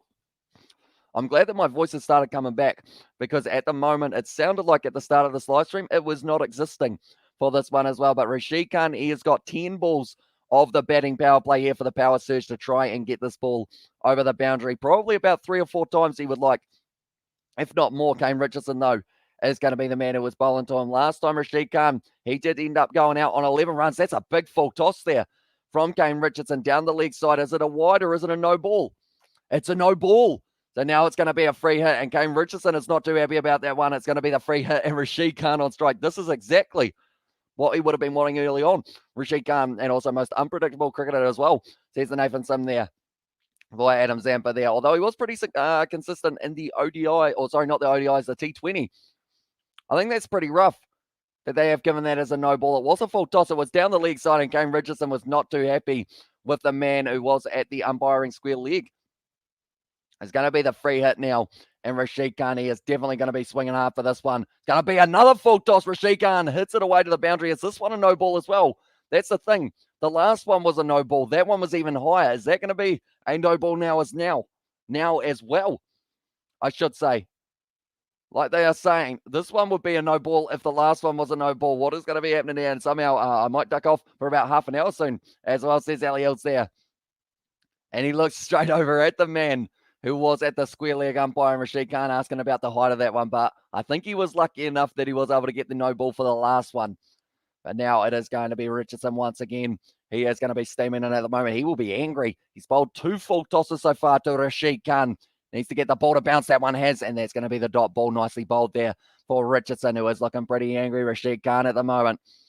He is looking like he is very excited to be at the crease, Rashid Khan. He's always one of those batsmen that the bat speed and the swing of the ball that this man has, he just kind of, I don't even know how you can explain it. His wrists are just flexible and they just go, like, I feel like it's very hard to explain without a bat in the hand, but I pretty much just look like I'm going like this at this stage. I'm joining the cheerleaders. But now it is going to be Richardson once again who will be bowling. Rashid Khan hits that one straight back down the ground. Didn't get all of it. And it is just going to be the single. And now Scott will be on strike. I see why Hamish stopped the deal. He won't yawn as well. Says Paddy Wagon there in the chat as well. Well, I've been doing decently. I actually slept for a little bit longer last night. So I feel like that might be why I haven't had too many yawns so far. But Adelaide Strikers at the moment, they're showing there. Rashid Khan, he's got maximum power. He's got maximum when it comes to versing spin. Of course, when you've got that situation of being such a talented spinner, you've got to learn how to play spin, because it sucks when you get out to spin when you are a spinner, because then they've got the bragging rights there as well. We have got their bring on Leach, the Englishman as well, says Jay there. And also we have got their Teo and Corey as well. And why did Blaze remove the live stream as well, says Sebastian? That is a good question. Was he going live for this game, or are we talking about the Ashes? Did he end up doing his Ashes one? I assume he would have. And I think he was doing the BBL as well. So that will be interesting to find out. Jay, I assume you were on his live stream, so hopefully, was it a copyright thing or something like that, or was it just the fact that he didn't do it overall? But that is the end of the 15th over, and it is going to be 117 for 5 now for the Adelaide Strikers up against the Melbourne Renegades. This is going to be important, this next over of the power surge. I assume they are. Yes, they're giving it back to Topley. And also we have got there in the chat as well. Do you know who Big is as well? I do indeed. We actually have a podcast where we talk all things international rugby. Have you got another stream later, Hamish, as well? Says David. This is actually the only match tonight for the BBL, but the game tomorrow, it is going to be Thunder versus the Stars as well. That's fair enough as well in the chat. And also the BBL and Ty, mate, he went to get some rest, mate, as well. Says Jay there in the chat as well. But nonetheless, anyone who is new to the channel, be sure to leave a like and subscribe. We are back for every single game of the BBL. We have got there, Corey says someone loves Barbie dolls as well there in the chat. But at the moment, we have got a Strikers helicopter, and it's got a Rashid Khan in the pilot seat, which is going to be interesting to see whether or not he can kind of steer the ship for them. It is going to be Rashid Khan on strike, just whipping it. How has he played that? He's pretty much just ducked his head, swung across the line like that, and he's hit it for 4 runs. He's going, how did I do that? To the man at the non-strikers in Rashid Khan. He's definitely a magician, not just with the ball in hand, but also with the bat. He ends up ducking the head, going like that, closing the eyes, I'm sure, at the same time. Strikes the ball beautifully and hits it straight through the gap as well. This man is entertainment to watch. He looks away from the ball, just swishes it. And Topley is going, what have I got to do to get this man out? As well. And also, we've got that Hamish, not going to be mean to you or anything, but have you kissed this girl that you were talking about as well? I have not. The last time I was going out with her was probably either primary school or early high school. So it's still very young at that stage. It was just the case of, they're walking close together. Look at those two. They must be getting married. But now Topley now, it's going to be hit nicely by Rashid Khan. Once again, going to be finding the boundary. And this man at the moment, he is on fire, sitting on 13 runs off only these 6 deliveries. He's going very nicely, Rashid Khan. And this is what the Strikers needed in the power surge. They needed him to keep on going bang and keep on putting that total up if they do want to get around that 170 mark. Look at that. Just hits it off the edge almost for Rashid Khan. And Topley has no idea where to bowl to Rashid Khan here. Because how can you as well? Whoever's got there wants you to call him a Barbie doll. Barbie doll as well. Says Ollie Wilson there. And now it is going to be Rashid Khan once again. Score hasn't changed as well, says Paddy Wagon. I think it is now updated, if I'm not wrong. But we're up to 15.2 overs. Topley now advancing down the wicket. Rashid Khan, he hits a hard. It's in the air though. And that's going to be him on his way. Unfortunately for him, he's caught by his fellow Afghanistani. It is going to be Mohammad Nabi who was able to take the catch. Now, last time, these two, I believe, if I'm not wrong, I think it was actually Mohammad Nabi who was able to get him out last time. I want to say quickly, we will have a quick look. It was in the end Rashid Khan. He was bowled by Topley, and also Richardson was the man who was able to take the catch. So Topley's been able to get him out both times. I think Mohammad Nabi, was he out by Rashid Khan? I think it was something there. He's walking as well, and you're a good sport, cheers, mate, as well. Says that David knows it all. And I feel like it's one of those situations, like the fact that you guys have stuck around for so long, you will kind of know, like the fact that, like, I guess it's funny, or it actually seems weird, because at the start of when we started doing our channel, like when someone would be like, show the game, I'd be like, oh, sorry, can't do that. And now I'm kind of just like, no, I can't show it, sorry. Well, that's still the same, actually. So, yeah, I feel like it's pretty much anything that's said in the chat or comments or anything like that. Like, I feel like from those Fijian 7 live streams from the Olympics, you have to develop slightly thicker skin, because or else then you just get called a lot of names that are there. I actually left up quite a lot of the comments because I found them quite funny. As bad news, my sister's is coming tomorrow, or gang is coming tomorrow. And I was like, well, I'm effed because some of them bully me. Your sister's in a gang? Is that what he's walking as well? Says Sebastian Topley there with the slower delivery. That's going to be 2 for 2, and Nabi able to take another catch, and Topley has picked up the wicket of Scott. Now both set batsmen are gone, and the Adelaide Strikers, they are going to be sitting now 8 down in this fixture. Actually, sorry, 7 down now as well, and Jakey the muss as well. In the chat says Jay there, but that one was hit straight to the man, Mohamed Nabi. He's taken that one nicely around the kneecaps. Sneezed. I don't normally sneeze twice in a row like that. That's something new. I know she's not in a gang as well. So my sister's, bad news, my sister's gang, but she's not in it, is coming tomorrow. I assume that is James, but Liam Scott there is going to be on his way. And now the Adelaide Strikers are 7 down, a little bit of trouble here, opening up for them. And Kane Richardson at the moment, he seems like he's very happy with the performance from Topley, maybe bowling himself for the next over as well, whether or not it does go all right. But now Daniel Worrell going to be out there facing the hat-trick ball. It always seems to be the bowlers who have to face the hat-trick ball, but he did just try and hit that one hard. The power surge, it has certainly been beneficial. They've been able to pick up 3 wickets so far. Nicely taken by Mohamed Nabi there to be able to take that catch. So now Topley, the hat-trick ball here. Is she in a game or not? I'm confused as well there. And now Daniel Worrell facing the hat-trick ball. We have got the head exams right, and they were looking straight at me, so I intimidated them. I imitated them, and they got scared and didn't look at me at all as well. Says Nathan Sim there. But now it is going to be Garton. He will be on strike here for the hat-trick ball. And Topley, he will be trying to clean them up. And possibly, that's the thing from here. If Topley gets 3 more wickets, he closes it out. And that will be the Adelaide Strikers bowled out. But we should first wait till we get to see this hat-trick ball now for Topley. Whether or not he is going to be able to get the job done. He is going to be steaming in now. Can he get the hat trick? It's going to be in the air, but it's going over the field, and that is going to be 4 runs out, point way, almost for Topley. And Nathan, if you use scissors to cut the lawn, it won't grow back as fast as well. Says it was there from Jay, and also who's the leader of the gang, and what's our main, their main operation as well. And also get the hat trick ball as well. And yeah, Hamish, the older you get, the less tolerant one becomes as well. That's life as well. As well, says David, and our friends are coming, and some of them bully me because I can't hurt them as well. Says James Gordon there. You seem like you live in a rough neighborhood, James, overall. But now it is going to be Garton once again. Oh, it's a full toss, and he's hit it out through that same gap. This one might be going to the boundary as well. No one's going to cut it off, and Garton now 2 boundaries in a row for him. And these are important runs. It's not gang all right. It's a friend group as well. Says it was James Gordon, but that is the end of the Strikers' 16th over and 133 for 7 is what they are sitting on at the moment. My nose has decided it doesn't like me. I love hay fever. It's one of those ones that unfortunately it just seems to kick in every once in a while, and then it is very annoying as well, Nathan, in your pencil case as well. Says it was Jay Hayes there. And there as well, I've used scissors to cut the lawn as well, but now it is going to be Worrell who will be on strike once again here. Hopefully you guys couldn't hear that for me blowing my nose. But now they are trying to put the bucket hats once again up on the stick, or not on the stick, on the seats. They actually have been doing that quite a lot. And you're not allowed scissors in the exam law as well, says Nathan Simmer. Now Patterson, he is going to be bowling this one. This is going to be still his second last over, so maybe he gets one more after this. But now he is going to be steaming in there. James Patterson, an exciting bowler. Very, very scary bowler when you are on strike to him, because he is going to well and truly steam in and try and just take your head off with a bouncer if he needs to. Now Patterson charging, and that's the end of the power surge. Well bowled there. It's going to be the dot ball.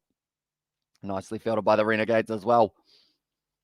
At the moment, like they are saying for the Adelaide Oval, you can't end up kind of bowling that short length. Sinuses Hamish as well, says David. Yeah, I think it could be as well. Like pretty much any time the weather is slightly overcast, definitely around this time of year, my nose just keeps on going for it as well. And we've got the, you can, if the teacher don't find them as well, says Jay Hayes, and also we have got the, why do you need scissors for exam in the first place as well, just in case you want to make some, like, you know, the paper angels, isn't it? You know how you make a chain out of the exam? You shouldn't do that.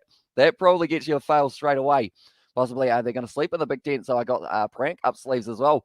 Says James Gordon there in the chat as well, but at the moment, it's going to be interesting to see whether or not they can push towards that 174 that I mentioned. I don't think they're going to get there, and also they have lost too many wickets for my prediction to be right. And also we have got there, I finished doing 100 push-ups, 100 sit-ups, and 10K run. What I'm feeling you do do this every day, you'll get no hair as well. Says that One Punch Man, so that is very impressive that you have done 100 sit-ups, 100 push-ups. I feel like I can't even do 5 push-ups at the moment. I've sat here for the last year or so, and 10K run, I think 10 meters would be enough for myself. But Patterson now going to be pitching that one up nicely, and now work down to the man at long on for the single once again. It's been around 20 years since I've been at school as well, says Jay there.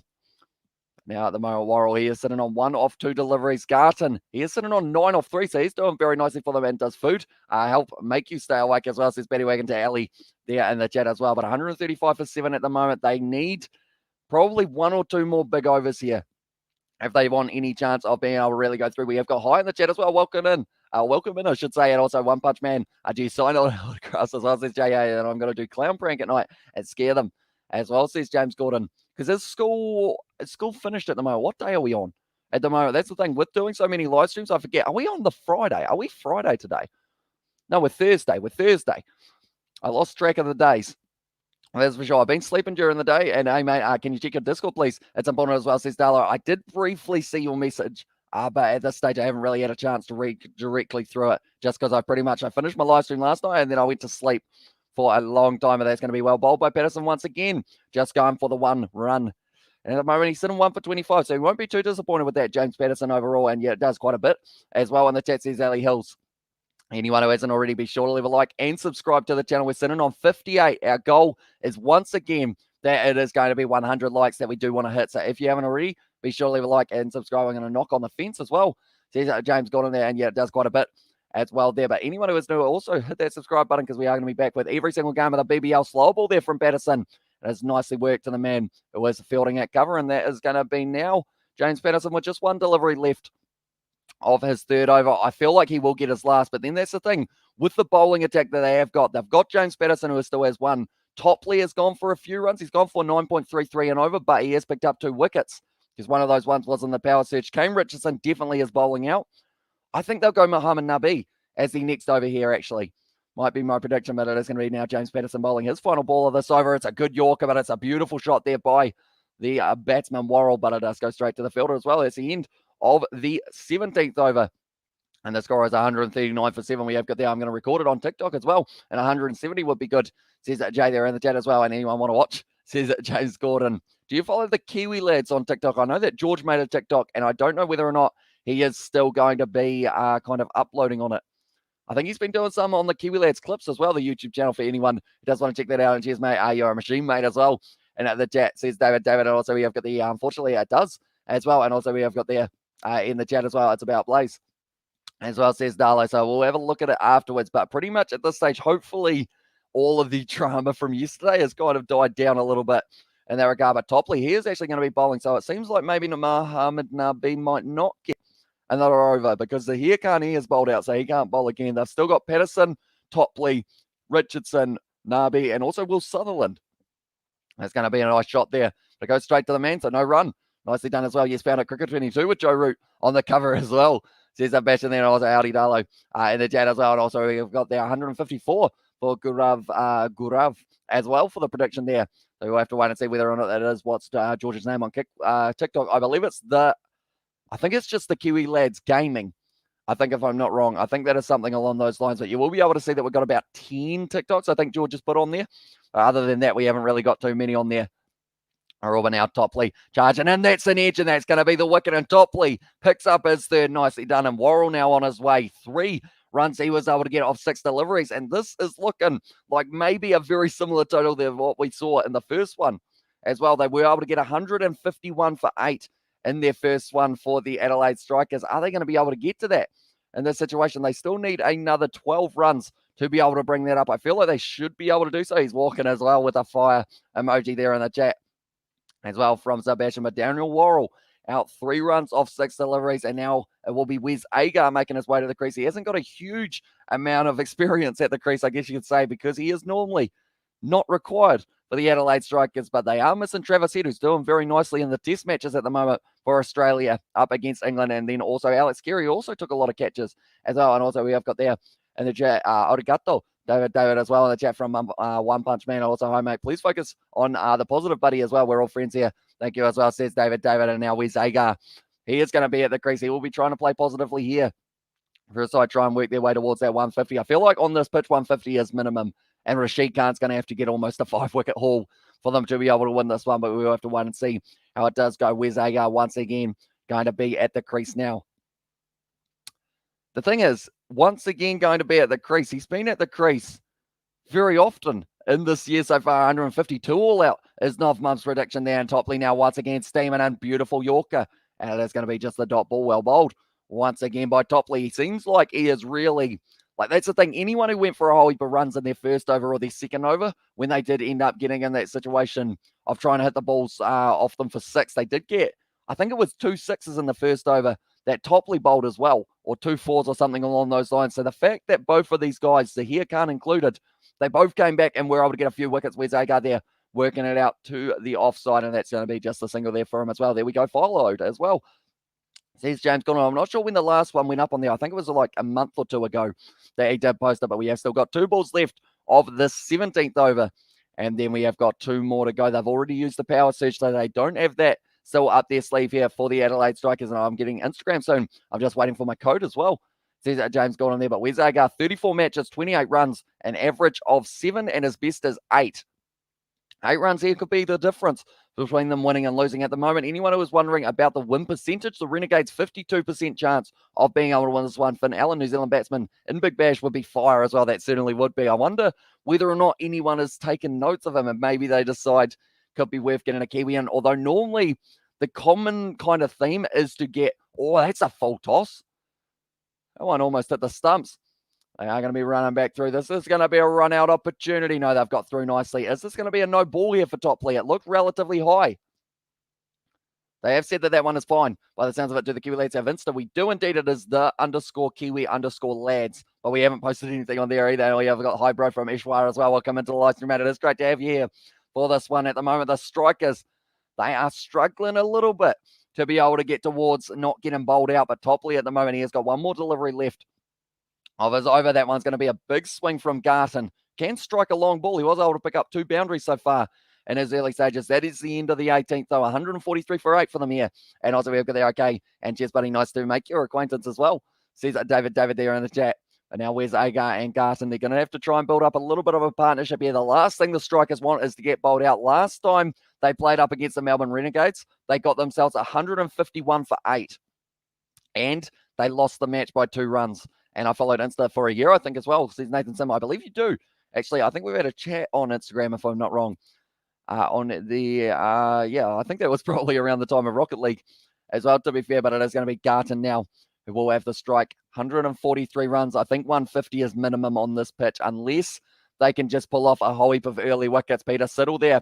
He could actually end up batting in this match, depending on how it goes. See you, lads. I'm going to go. Got school tomorrow. I might help my friend's dad as well. We will see you later. That ball's gone straight up in the air from Garton, but he has got just enough of it to clear the field. And Topley now is going to be cutting this one off on the boundary. Going to be kept to just the 2, but well bowled there from, it was Richardson, who did go with a little bit of the slower delivery there. See whether or not he could catch him off guard, but he is steaming through at the moment. He's gone for 28 runs as well, but he went for quite a few of his first over 14, and then he's picked up a couple wickets as well. We have got the oh nice here over 8K subs. We are indeed. We were able to bring it up on the live stream, not yesterday, but the day before, which was absolutely awesome. And I do thank every single one of you. And now we're on the road to 10,000 as well, which is absolutely incredible. The fact that we have been able to bring it up so quickly. And Richardson at the moment, he was able to bring up his century in the kind of earlier stages of this game. He was able to get the 99th, the 100th and also the 101st, both in the same go. But he has got, this is his final over from, I think he wants to get Garton out. You can tell he does. 15 at the moment off 8 deliveries here for Garton. He's advanced. He has missed the ball. And now it looks like, Sam Harper almost able to line up the steps. And also we have got the stumps, and also a nice hairstyle as well. Says Cricket Forecast. Thank you very much, mate. And also we have got that Leo Might. I'll be out of your league, mate, as well. Says Jay, unless we're talking about Kane Richardson's here. Of course, as he has had a little bit of a haircut recently. He did have a little bit longer. And then from there, Squidge Rugby is on like 178K subs as well. Says Johan, so he is certainly flying up at the moment as well. Richardson now charging in. Going to be edged. It's over the head of Sam Harper, and that's going to be 4 runs there for Garton. You'll take them any way you can get them at the moment. As Wheat Picks as well. Says up Paddy Wagon there, and also, hey, my last day of school forever today as well, says Ollie. So how old are you, Ollie, in that case? So I guess school holidays must be right around the corner for a lot of you guys And that is one thing that I'm going to be keeping in mind, is the fact that if I do an afternoon live stream kind of closer to Christmas, it will mean that maybe some of you guys who would normally have school will possibly be tuning in as well. Do you know when the Black Caps are playing next? I know that it's in New Zealand that they are going to be playing, and you look like Kane Williamson as well. Says Cricket Forecast. Thank you very much, mate. That's gone very high in the air from Garden. He hasn't got all of it at all, and that's going to be taken by Mohammad Nabi. He's got 3 catches in this match so far. It's going to be 9 down and Garton on his way. The Strikers are in a real troubling position here. They're sitting on 149, and they are going to only have the 1 wicket in hand, 19 as well. Says Ollie Wilson there, and also we have got their breakfast that night. As Aussie's Betty Wagon and my team finishes tomorrow, and my 12-year-old finishes Wednesday as well, says Nov Mum. So the primary schools do run a little bit longer, don't they? It seems to be. That always seems to be the trend as well. Do you know what date they start back up, Nov Mum? Are they the same, or are they slightly different as well? And I feel that as well, says Ali Hills there. And to have a George Garden, decent innings from him. 19 runs off 11, but he is disappointed that he wasn't able to stay out there for the rest of the match. Now, Agar and Siddle, the 2 pace bowlers for the Adelaide Strikers, both out there. 162 as well. And there says Nov Mum there. And also we have got there, did you guys do huckers at school when you were still in school as well, says Johan? We didn't really, because our team never really had a rugby team or anything like that. So I guess it was one of those ones, like we sung the national anthem for the assemblies and whatnot, but we didn't really do a hucker or anything. You could do cuppa hucker, I believe, was something that they brought in a little bit later on, but runs 34 for Peter Siddle. So far, his best is 11, so he hasn't really been able to strike too well off the bat, but it's going to be a big moment. I'm so happy that school is over as well. On 3rd of February for my 12-year-old. Not sure when my team goes back, probably about the same as well. Oh, he's bowled him, and that's going to be all out now, and Richardson picks up 4 wickets here. And he has been able to not just bring up his 100th, but now he's been able to bring up a few more alongside it as well. Nicely bowled by Kane Richardson. Picks up the 4 runs for 32, and now the Strikers have been bowled out for 149. So whether or not they can defend that total, it's going to be tough for them. The Renegades at the moment, they have a 51% chance of being able to win this one, and we are at the innings break, ladies and gentlemen. So we have got around 5 to 10 minutes, and then we will be in for the next one. Lots of primary school kids in the chat. I feel sorry for the Mountaineers. Bowled out the Strikers. Oh, well, says Sebastian. Yeah, second team to be bowled out so far this year for the Big Bash. And the last team was the Melbourne Stars. They are playing tomorrow, though. So they will have a good opportunity up against the Thunder. We have also got there in the chat, you should do a collab for 2 cents rugby. I feel like that will be coming hopefully in the future at some stage. I just need to work out what video I do want to pitch to him for us to be able to do. We have also got there my teen, or the teen is going camping with their friend for a week on Sunday as well, says Nov Mum. Are they going like tent camping or caravan camping, or what type of camping are they going on? But there are a few wickets fallen for the Adelaide Strikers, that is for sure. John Wells having the most with 37. Matt Short having the second most with 32 off 17. But Richardson able to get himself 4 wickets. Topley 3 wickets. Zahir Khan also getting 2 wickets. And that's a weird thing. All 3 of those bowlers bowled the 4 overs, and they ended up in that situation of going for 32, 32, 33. And 10 dots for all of them. This is weird how close those 3 men were. And they went 3-2-1 and all went for about the same runs as well. Bowled out the Strikers high score as well. CTI there in the chat. Now at this stage, we are just waiting for the second innings to get back underway. Do you guys think this is a defendable total for the Adelaide Strikers with the bowling attack that they have got of Peter Siddle, Wes Agar, and also, of course, the magician Rashid Khan, who was able to get himself a few runs off the bat, but he was only able to get the 13 off 7, 3 fours from that though. But we did see a total of 5 sixes hit in this one. And then also, I'm just doing the quick maths now, about 12 or so sixes, 12 or so 4s were hit as well. And also we've got their big boy school as well. And also we've got their camping in a tent as well, says Nov Mum. And yeah, try to do something like a live stream with those famous rugby YouTubers like 2 Cents and Gareth Mason as well, says Johan. And also we have got there, this will test if I have my brain inside as well. And also Siddle and Khan, 3 wickets each is the prediction from Sebastian. So what we will quickly do, I will look at the predictions that you guys gave. Tell you what, I have to say, Karesh Reddy here, he was very close to it as well. He did say 147 for 8 as the prediction there. They did end up going out, bowled out, I should say, for 149. So very close in that regard. And also another one. Tell you what, Nov Mum, you certainly deserve a shout there too as well with 152 all out in that situation. So you guys are getting closer and closer with the predictions. I am nowhere near it. I said 174. That was certainly not going to be the case in this one Anyone who hasn't already, be sure to leave a like and subscribe. It's fun to be an adult, says Johan. I probably am the wrong person to ask because I don't really leave my lounge. I just pretty much do the lineups. Oh, I just do these live streams, I should say, and also a lot of editing and whatnot as well. We have got there that it will be it as well. And also we have got there no being an adult sucks as well, says Jay. Yeah, taxes.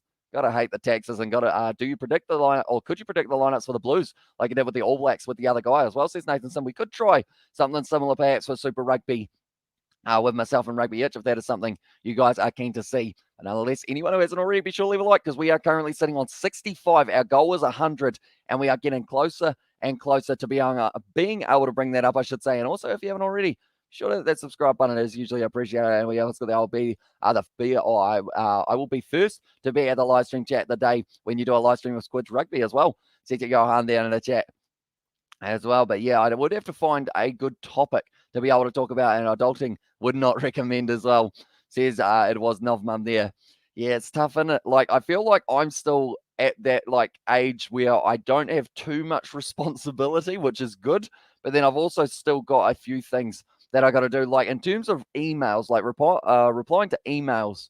Like I get the randomest emails now. Like someone wanted to sponsor me for something that was just completely weird. And I was like, no, thank you. It's okay. We won't be doing that. Who knows? Maybe we do get a sponsor in the future for KFC or something along those lines. It'd be quite nice. George would absolutely love that. Imagine giving George a free KFC for life card. Like KFC would probably go out of business, but they would keep on going for a little while he does have them all. But they are showing there that all of the 5 test matches of the Ashes are going to be taking place. We are currently up to day 3 almost for the first one. And the second test match, it is going to be taking place, I believe, next week as well. And what was the sponsor? Spill the beans as well, says Jay. I don't know whether I'm allowed to.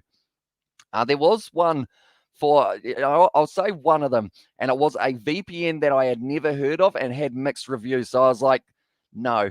Like, I can't do that because, like, that's the thing. A VPN is a lot different to kind of other things in terms of, like, they have access to your guys' like computers and whatnot. So I feel like any sponsor that I do get for it, I'm only getting ones that I can rely won't try and rip you guys off. Pretty much is the way to go. And also, I used to love camping, hunting, and fishing back in the day. Then the movie Brokeback Mountain came out, and I wasn't so keen anymore as well. There's it, David there, and also imagine Saracens versus Crusaders or Leinster versus Crusaders. That would be an epic battle. It would indeed, and it would be pretty awesome if we do ever get to see that one. We will have to wait and see. They are actually going to be chatting at the moment for Nessa. I should say at the moment. He won't be too happy with the English performance we've seen so far in 149. Says Gurav there in the chat as well. I imagine Gucci sponsors rugby YouTubers. That will be epic as well. And also, what's the other one? Like a flashlight, but spelled differently as well. Says Jay, it was not slightly more normal than that. Just a different type of clothing, I guess, or slightly accessory, I guess you could say. But yeah, I don't normally end up like getting a huge amount of emails, which is why when we do, they're always the randomest ones as well. He might become Peter Griffin when he got fat as well, says Paddy Wagon there as well. And also we have got there, if those guys get their hands on my browser history, I'm knackered as well, says Sebastian. Exactly right. Like I feel like a VPN, it's different because they can see things type thing rather than like, that's the thing. When I was advertising Manscaped, it's like, they're not going to be like inside of your computer. I'd hope not anyway. They're going to be near something else, but not inside your computer. Enjoy your teenage years and your 20s. Don't worry too much about getting old as well. And was it a strap on? No, it was not, Jay. It was certainly not that. And also, we are getting a heat bump installed tomorrow. Can't wait. Our lounge gets so warm. It's 30 today. Geez, that is warm as well. And the BBL 2021 to the 2026 as well. And there as well, by the looks of it, ML Rads as well, and ML Art Time as well. Major League Rugby we're talking about, are we? If I'm not wrong, Major League Rugby. We do love that on the channel, that is for sure. It is also going to be the Champions Cup this weekend. Anyone who is new to the channel, be sure to hit that subscribe button. If you do love your rugby, as well as your cricket, an ear-inflated doll. If we did get an ear-inflated doll sponsor, I would probably take that, because then we could get a friend for Kieran.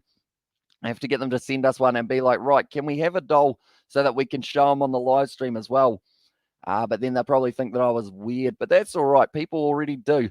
So it is completely fine. 149 here for the Adelaide Strikers. Their top run scorer for them, it was actually John Wells, who did get 37 off 30. And also, good start to the match for Matt Short, getting 32 off 17. But unfortunately for him, just ended up falling over at the end, the Adelaide Strikers, and they did end up getting bowled out. But yeah, the Champions Cup, we have got so many matches of the Champions Cup. They haven't actually announced whether or not it is going to be shown on Sky yet. So I think I will have to look into, was it BT Sport? Sebastian, I might have to get myself a subscription to that. Hopefully it does work for me as well. But those games are all taking place in only 1 day and 10 hours time for Northampton versus Racing 92, and then Cardiff versus Toulouse, Leinster versus Bath, BBL Big Bash League, and also we have got their boycott this league as well for the, or I assume for this one, for the Mother Chud as well. And it says later, and also we have got the Imagine advertising inflatable dolls at halftime. You've made it, mate, as well. See Sebastian there, but now David Warner, they are showing at the moment. He was able to get himself, I believe it was 94 runs until he got out, unfortunately, for him. And also not a great leave there for, I think it was Cameron Green, who did end up just leaving his stumps open for that one as well. But the Strikers at the moment, they didn't actually bat out all of their innings. A big bamboo league as well for the BBL, says Lila. So he doesn't like the league too much. Is it something that has happened in the past, Lila, that you're like, nah, I don't like the league anymore? Or is it just a hatred that you have got to do something with Big Art Sports again as well, says Johan? We have still got our podcast that does run pretty much every single week, although we might be taking a slight break to the next one, BT Sport, indeed, British Sports Channel. Hopefully it covers New Zealand as well as a region as well. I don't believe they will have New Zealand, but if I have a VPN on, maybe I can get around it. And I can't even spell it properly as well. And also we have got the chat about the not English as well, says that Jay. But do let me know, ladies and gentlemen, who's going to be the top run scorer here for the Melbourne Renegades, and also who is going to be able to get the most wickets for them. I think Sam Harper's probably due to get a decent total, but then also I think Rashid Khan is going to be the leading run scorer, or sorry, the leading wicket taker. And who is Michael Cheika coaching at the moment?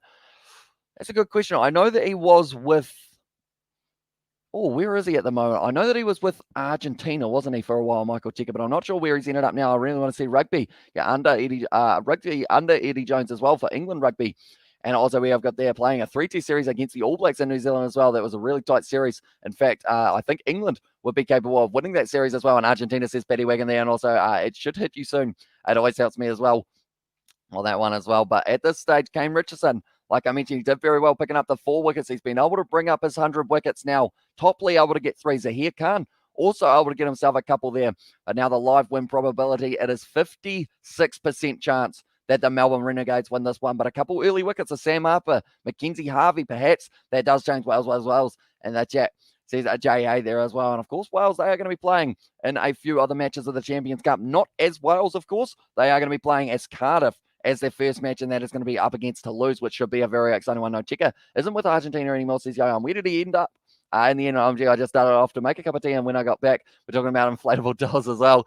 Says David there, and I'd say James Seymour for the most runs as well, says Sebastian there. So the man who is coming in at 4, he is a left-hander. It will be interesting seeing how Rashid Khan bowls to the lefties, because there seems like there's quite a bit of spin outside of that leg stump, I guess, or sorry, outside of the off stump it will be for the lefty. Maybe coming back in, taking out the stumps. Also, the Scarlets, their game up against the Bristol Bears has been cancelled, unfortunately, which is one of the only cancelled games so far of the Champions Cup, which is relatively impressive in some regards, with the fact that we have only had the one cancel one. And also Glasgow, another one. I think I just listed a Scottish team earlier on as a Welsh team, which is a little bit of a mistake there.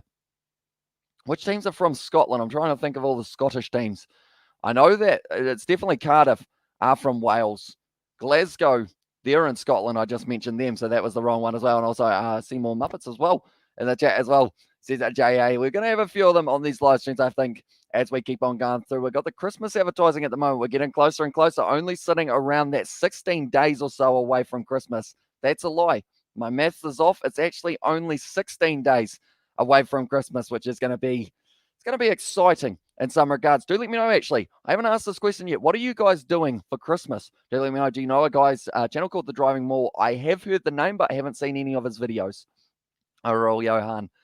So far, but perhaps I have a look at it in the future as well. But nonetheless, anyone who is new to the channel, be sure to leave a like and subscribe. We are currently sitting 5 subscribers away from 8,100. We have been flying up lately, so it is very much appreciated, all you guys being here. We're still not sure, though, you know what, the Barbarians game was cancelled an hour before kickoff. Hopefully it won't happen as well, says Sebastian, because I see that Munster up against the Wasps are actually the underdogs. And I feel like that wouldn't be the case if Munster could have their full strength lineup as well. He's gone to rugby league as well, says Paddy Wagon there. For Michael Chicken, also do another rugby challenge with Santa playing. As I says Johan Babs, I will have to try and get that one going. We've also got another idea with the Kiwi lads, having all 4 of us just all sitting down and having a chat about what happened this year for ourselves, because that's the thing. You guys haven't really seen Daniel too often. You've hardly seen Isaac and you've hardly seen George Or you've seen George a little bit more than the others, but we will be doing some sort of almost like a podcast special where we will just sit down, all chat for an hour or two, just talking about everything that has happened. We've got a lot of emojis there, a couple Christmas trees as well there from 100%, and then a few peaches as well. So I'll take that as a compliment. So thank you very much, mate. I am feeling very peachy with the hundreds in there as well. But now it's going to be interesting to see who does win this one, because we've already had one over less than we were expecting, and going to spend Christmas with my family just having a chill time. And Evil Squiggles as well, says Jay there in the chat as well. And also we've got maybe I have praying that doesn't work as well. It says Batty Wagon. I know that feeling. I normally get that feeling at about 6 a.m. or somewhere around there. How many wickets did Rashid Khan get? He hasn't bowled yet, but he is about to for the Adelaide Strikers, because they are going to be bowling second. Neil the Dude, but Sahir Khan, he was able to pick up 2. Richardson getting himself 4 wickets, and Topley able to pick up the 3 as well. So they were doing very nicely. And then the other wicket, I believe, went the way of James Patterson. How many runs he did end up in the end getting 13 off 7 deliveries, including a shot where he was standing on the stumps, or he wasn't on the stumps, of course, but he was standing there on middle. He ducked the head, looked away, swatted away, and it went for 4 on the offside, on the leg side as well, which is pretty awesome. But now he is about to be bowling. How many wickets do you think he will get here, Neil the Dude? Do let me know, but it is actually going to be Matt Short opening the bowling. Now, something we remember from last time, he was able to pick it up for the wicket in that last match. It was actually a very crucial wicket for the Melbourne Renegades. Was it Sam Harper who he got out? He got out one of the guys in the top order, though. But they have got Sam Harper there who will be opening the batting. We have got there. Do you have Supercoach? I do not. It's kind of like a cricket predicting thing, isn't it? And yeah, I'm awake because it doesn't work as well, says Paddy Wagon there. And now Sam Harper, they're showing there. He loves to use his feet to the spinners, so perhaps we'll be trying out a long ball early on in this one. What's your Christmas drink of choice? Question for everyone as well, says Sebastian. That is a good question. I feel like I'm very basic. I'm probably just like a basic old lemonade or a Fanta or something. But I know that there's more Christmassy drinks. I know people like eggnog. That's one that is relatively popular. I've never had it. Who knows whether or not I will try it as well. And you sure know how to take the conversation to a higher plane as well. And there says David there in the chat as well. And at first I thought Big Chaos Sports was part of the Kiwi Lads and Rugby Itch. I didn't know that they all had their own personal channels as well, says Johan. But yeah, pretty much. I think that is one thing that, like, throughout my whole time on YouTube, I've always been well and truly open to like collaborating with other people. Definitely when like we have done things in the past, like Rugby Itch at the moment, like people would go, oh, he hasn't got a huge channel. Why do you do a series? But it's like, it's not the size of the channel. It's the person who you're doing it with kind of things. And I think that series of the predictions has been doing pretty well. And you guys seem to be enjoying it as well. So we do keep on doing it. I think we did about 13 videos for it as well. And now Sam Harper getting himself off the mark straight away. Getting himself 1 from 1. And Mackenzie Harvey now will be on strike as well. And also we have got there, do you think that Squidge would make a good rugby coach, says Johan? I feel like he'd do decently overall. The big thing is, though, whether or not, because he is going very much in depth with his analytics or like analysis. So it means that maybe does he overanalyze it, and then the team, like, it depends on the level. If it's like international level, he would probably get a job as like a kind of stat man and everything like that, perhaps. And Seb, anything alcoholic free as a bonus as well, says Seb. And also we have got their whiskey, rum, vodka, and beer. Is that all combined, David, into like one glass, or is it kind of separate throughout the evening? And it is going to be now Harvey not quite able to get through for his single. So now at the moment, Short having 2 dot balls in his first over minus Caribbean rum as well. Can't wait to get arsehole on sugarcane poison as well. Says it was Sebastian there. And also we have got their whiskey rum or whiskey yum as well, says Jay. Nicely bowled there by Short, just a little bit down the leg side, though, so that is going to be called as a wide, and he will have to bowl that one again. They need to try and get out of this power surge, or out of this power play, I should say, without giving away more than around that maybe 100, I was about to say 100, but more than around 35 to 40. That's going to be a nice shot there through the gap. Brilliant shot from Mackenzie Harvey out point, and that is going to be the first boundary of the day for the Renegades, and they are looking sharp early on. We have got there, what do you think will happen first? Perth become a city, or an Australian city, Australia as well. I would say the Perth becoming an Australian city will be happening first, more than likely. And also we've got there, I'm struggling slightly. I'm on my first energy drink of the day currently as well, says Ali Hills there. And now it is going to be Matt Short once again, Stephen. And he has got himself a wicket. He hasn't got too many of them in the past, but he was actually able to get the wicket last match that it did take place. And also we have got there, who do you think will win from here? The Renegades are in a box seat. And it's whether or not they get a couple early wickets here for the Strikers, because that's the thing. They've got Peter Siddle, they've got Wezaga, they've got Rashid Khan. Those 3 can definitely change a game. And if they can get a lot of wickets in a hurry, maybe they get themselves in the position to being able to change the momentum. But Matt Short now, bowl into Sam Harper. That's a big shot from him. But has he got all of it? It is going to be hidden just inside of the rope for the one bounce for Eddie Jones at 61. But his mother is still alive as well. Also, we have got there. Is this Tinder nonsense between Ali and Betty still going on 24 hours as well? Says BR Sport, it's all right though, it's all right. The Kiwi Lads chat, you guys can talk about anything within reason as well. And also, well, that's the first I'm more awake than you as well. Says Betty Wagon and Wicket as well. Says Ashish there in the chat. And also, Squid wouldn't make a good rugby coach because he doesn't have the respect as a former player as well. Says David there, but that one is going to be a big shot down the ground from Sam Harper. Oh, that might actually be a 6 here. And your Blaze probably the same person as well. Says Jay Hayes there. I believe they are different. Yes, that is a 6. Good shot from Sam Harper down the ground. And that means now the first over has gone for 11 runs here. Not the best start to the match for the Adelaide Strikers. They took a risk and going with Short. And I believe this is actually going to make it 13 off the first over. I think they will give him a couple extra runs there for it. I believe depending on the angle we look at this from, it's a 4 from one angle, it's a 6 from another. That's a different, what? This is like one of those optical illusions that depending on the different angle, depends on what we get to see. And also we've got there, the tension is palpable as well. And also your Blades are probably visit as well. Okay, that's a 6. That's a 6 from this angle. That's miles over from this angle, but from the other angle, it looked like it was inside. I have no idea how these angles are working, but from that one, you've got to call it a 6. Yes, it is. And now 13 for none after the first over. Now, Paddy and Ellie are all right as well. And the chat says, Sebastian, they are indeed. They've been here a little while as well. It is usually appreciated. 137 runs at the moment needed from 114, but not the start to the match or the start to the innings that the Adelaide Strikers were wanting for that one. And yeah, I don't think I'll last too long as well, says Ellie there. Or sorry, says Paddy there. And that has been called as a 6. So Short. It's a risk bowling a part-time spinner for the very first over of the match. We've seen it work in the past for them as well. They should get a room as well. Says J.A. Daniel Worrell at the moment is in 45 matches, 38 wickets. He hasn't got a huge amount of wickets here, but he has got 4 for under his belt. And if he can get that in this game, it would certainly help them out. But Sam Harper sitting on 7 off 2 deliveries. He was able to hit that 6. And also Harvey sitting on 5 of 4 deliveries as well. We will have to wait and see how it does go. Daniel Worrell just waiting to run in. I think Harvey just taking a little bit more time. Penrith smash as well, and also maybe as well. Says Paddy Wagon there. And now it is going to be Worrell steaming him once again a little bit too wide there. It is going to be called as a wide. And now at this stage, that's already 2 wides for the Adelaide Strikers in their first kind of over and a bit that they have been bowling. They've bowled a total of 6 deliveries. 2 of them have been wide as well. And that is an extra 2 runs that they certainly don't have on the board to be able to give up. The current run rate that they will be requiring for this one is going to be 7.16. Should be relatively easy enough. We have also got there, do you know what the camera caught Eddie Jones swearing with the F word in England when England made a mistake as well. And also we have got there, they said he's so sorry. And he apologized to his 93-year-old mother as well, says Johan. I feel like that's the thing though, like coaches, they can't say anything nowadays without like people analyzing it and like showing a camera on them. Like these coaching boxes have like 5 cameras from different angles on them. So the coaches, like, I feel like it's like Matthew Wade. He was running between the wickets and he didn't get hold of the ball and he said the F word.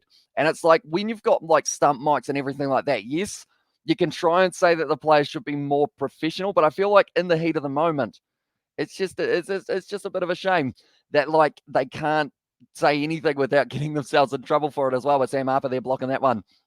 And that is going to be the second ball of Worrell's over as well because he has already had that wide. And also depends if I wake up more somehow as well. And also we have got there, has there been a bing bong yet as well? Says a big ass ball down. I know, I'm just saying as well, says Johan there in the chat. Says it's going to be Peter Siddle who might get a bowl in this power play. They've also got Wes Agar, who is going to be a very important factor for them in the starting lineup. Rashid Khan also there for the Adelaide Strikers. And now Worrell's going to be charging 4. That's a good shot from Sam Harper. Ramps it up. And that is going over Rashid Khan. He's trying to chase it down, not able to. And it is going to be the 4 runs. They are on fire at the moment early in this one, the Melbourne Renegades. And also we have got there, and the chat, just wait till I go and get something to eat as well. Also, you'll fall asleep after this. I'll be awake for a few hours as well. That one is going to be a nice ramp shot from Sam Harper. Nicely hit. He's up to 11 runs off 4 deliveries. And he has already got his eye on it. And I'm wondering whether or not he can go on to get a quick 50. We saw Patterson in the game yesterday for the Perth Scorchers make his way up there very quickly. So we'll be interested to see whether or not it does take place as well. But now Worrell, he's steaming in. It's going to be nicely blocked there by Sam Harper. No run available for them there. And he hits it straight to the man at mid-on.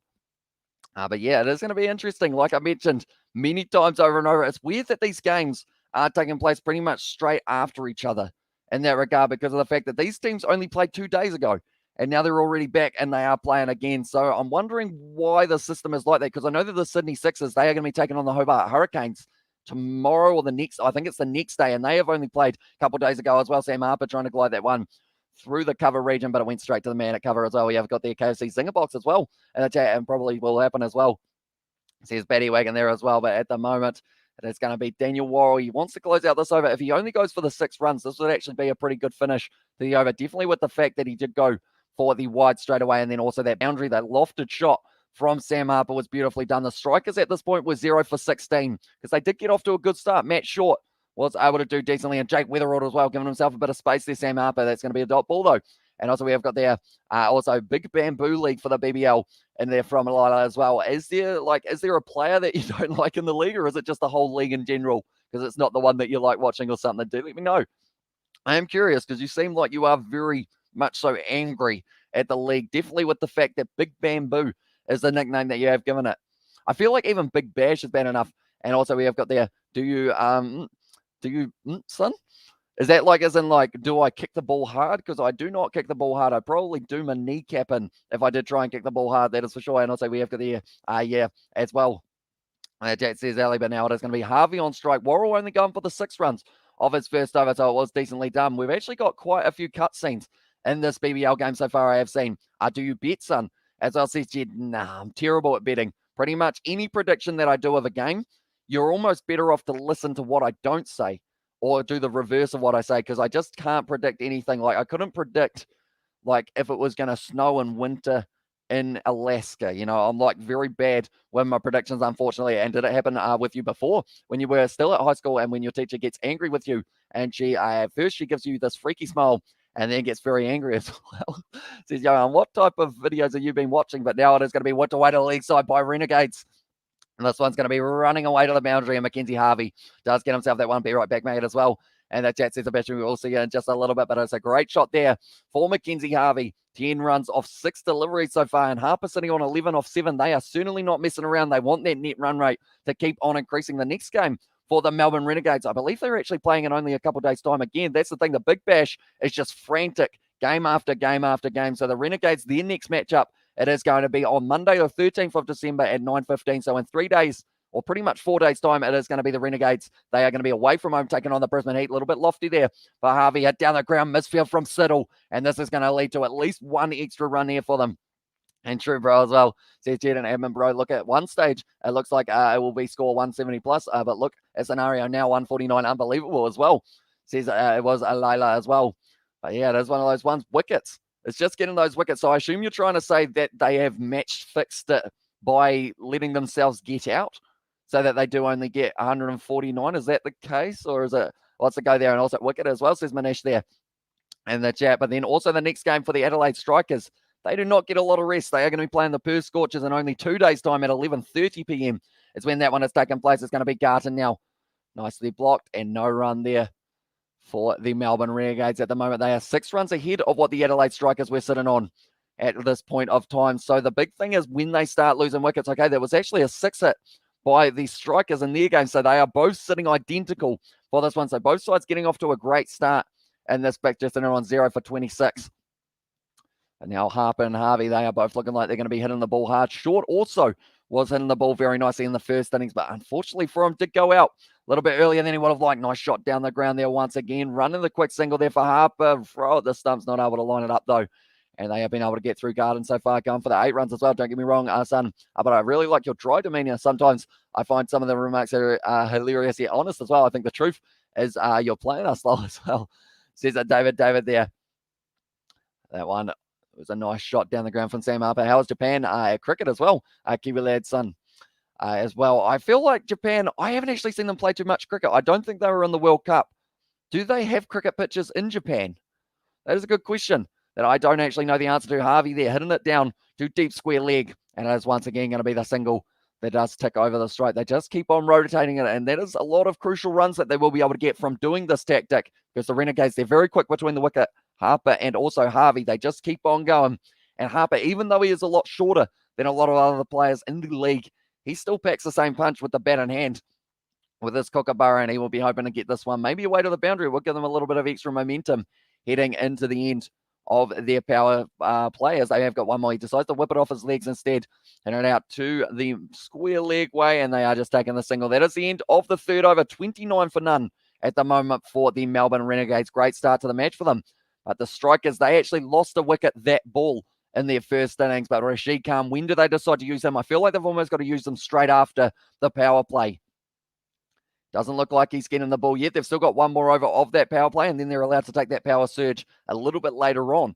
So we'll have to wait and see whether or not Rashid Khan gets one of those overs. He is certainly going to need a lot of wickets. So him and Peter Siddle here will be two very important factors. And Peter Siddle now bringing himself into the bowling attack. And also we have got there, I was an Adelaide supporter, I think. I saw last match against the Renegades one stage. They were in winning positions, but at the last moment, what they did as well, says a lot. I think that was just down to also the case of, like, that's the thing, the Renegades bowl very well. I don't think it is a rigged league as you are trying to intend. It's just different moments in this T20 game have really affected the results. It's like the Brisbane Heat game. They were almost able to fight back from being $101 underdogs, almost able to take it to the final ball, and they did. But then, unfortunately for them, they did end up losing that final wicket. I believe it was a Bartlett who did go on his way. Peter Siddle bowls it nicely, advancing down the wicket there. Harper getting getting quite a bit of confidence early on, I should say, as well. Well, there goes my $140 on Adelaide. It's got no more money this week as well as my Christmas money gone as well. Says Aiden, how much were they paying, Aiden? Do let me know. That is not good news as our admin bro, as well, says Jay there. And the Jap is Peter Siddle at the moment. 53 matches, 63 wickets. The game is not completely over yet, though, for you, Aiden. 70% chance of the Renegades winning, so that's looking relatively comfortable. But now it's going to be a dot ball for Peter Siddle once again. 2 dot balls in a row here. And Peter Siddle, he's still got the big smile on his face. He always bowls with a smile until he gets hit for a 4 or a 6, and then he well and truly just changes the face, and then he is well and truly in just a 1.75, says Aiden. So $140 at 1.75. You would have been looking, quick maths, you would have been looking at an extra $105, I assume it would have been. So you would have been making $245, I believe it would have been, as your payback as well. Edmund, today's pitch was purely a betting pitch as well, says Alila there. So I guess it is one of those situations, though. So here, Carney bowled very nicely, and Kane Richardson showed that you can actually get yourself a wicket when you bowl the pacier deliveries. So I think, like, that's the thing. If the league was rigged, I think it would have been a lot earlier than now that they would have worked it out, kind of thing. So I think it is fine just for now. But at this stage, sitting 30 runs off 3.3 overs. Peter Siddle just going for the single there. If they can get out of a couple more overs without getting themselves a boundary error, would be pretty decent for them. Definitely at the end of the power play. Quick run opportunity, and they have missed the stumps there for the Adelaide Strikers. $140. Keep it simple. 70 cents will do it as well. And Evan broke Crazy Cuzzy, or Lol Cuzzy as well. And the chat says Jay as well. Yeah, 70 cents at this stage. That is about as far as the budget allows of the Kiwi lads, even though, like, that's the thing. If I was to put 70 cents on, you know this already, Jay. Whoever I put 70 cents on loses, pretty much. So maybe I should put it on the Renegades so that Aiden can make himself the 245. That's going to be the slower ball. Harper hits it nicely there to the leg side, going out to the man at deep mid-wicket. Is able to cut it off nicely once again. The Renegades, they're ticking along nicely here. At the moment, the Strikers, they got off to a frantic start. They were able to get themselves up to 44 runs at this point in time. They had a very good power surge, but it is going to happen after that power surge where they did slow down just a little bit with some good bowling from Kane Richardson, who was able to really bring it back. And also Zahir Khan. As soon as they bowl Rashid Khan, I feel like the momentum in this game could go back in favour of the Renegades, or sorry, in the favour of the Strikers. Definitely if he can get himself a wicket or two early, but Kane Richardson at the moment, the captain of the Renegades, he's got a big smile on his face. That's going to be high there from Harvey. He's hit it with the top edge, and it is going to be falling safe, but it is going all the way to 4. So that is going to be the end of the over. Peter Siddle, he's still got the smile on his face, but the Renegades now, after their power play, sitting 36 for none at the moment. I need a hat trick right now. If I cash out at the moment, I can cash out. I'm only getting like $50 right now as well, and put your 70 on the Scorchers, Edmund, bro, per smash as well. Says JA. Of course, they are going to be taking on the Strikers in just only 2 days' time. The other match that is taking place on the Saturday is going to be the Sixers. They are taking on the Hobart Hurricanes, which is the rematch of a match that we did see a little bit earlier on. Baseball loves baseball as well. There's a one punch man there. And also we have got there the Stars and the Thunder. They are playing in only 22 hours time, and we are covering that game on the channel as well, alongside the Champions Cup, which will be taking place this weekend. So if you are new to the channel, be sure to leave a like and subscribe. Our like goal was 100 likes. We are currently sitting on 73. We are getting closer and closer and closer. So if you haven't already, be sure to hit that like button and subscribe. It's hugely appreciated, all the support you guys have been showing. And no surprises here. Rashid Khan being brought into the bowling attack. They've had the power play. Now he has got a little bit more cover out, and it's best as 4 for 22. If he can match that in this game, they've still got a chance here for the Adelaide Strikers. But Rashid Khan, he cannot afford to get hit to the boundary too many times. I'm incredibly stupid. Just saying I feel stupid as well. Says Aiden, I feel like it's a tough one. The BBL's a very hard league to predict. Nicely bowled there by Rashid, and that is going to be just the dot ball there. Start off his spell. But yeah, it's very tough to predict. Like we saw there, the Sydney Sixers, they almost got beaten by the Hobart Hurricanes. The Brisbane Heat almost fired right back to be able to get their win yesterday up against the Perth Scorchers. It's so tough to work out when the wickets are going to be falling. Rashid Khan there, that one was on the wickets, but it did end up being scooped away nicely by Sam Harper, who is going to be getting at least 2 runs here. Where's Agar able to cut it off? And they wanted the 3. They weren't able to get back. A nice shot from Sam Harper. He has got that unorthodox style that I feel like Rashid Khan, he will like it, but he also won't like it, because it could mean that Sam Harper can get himself a couple extra runs. But Rashid Khan, he's got the wrong in that really turns when he does give it an almighty rip. They need currently 7.15 runs per over to be able to win this one. On the match with Rashid Khan at the moment, he is looking like he is going to be changing his field a little bit. He's jumping up. The guy can't quite see him. He's making him go just a little bit more fine there for Wes Agar, who is sitting at fine leg at the moment. It is going to be nicely bowled by Rashid. It's going to be hit to the leg side, and it looks like they want to take the 2 runs here. If they get there, no, they are just taking the 1. And that's the thing. Rashid Khan, he is one of those players. He plays with his heart on his sleeve, and if they get 2 runs for one that should have only been 1, he will certainly let the fielder know about it, that he should have been coming in just a little bit quicker. The Strikers, at this point of time, they were sitting 2 for 50 for their run, so they were 11 runs ahead, because at the moment they are sitting 39 for none at the moment, the Renegades.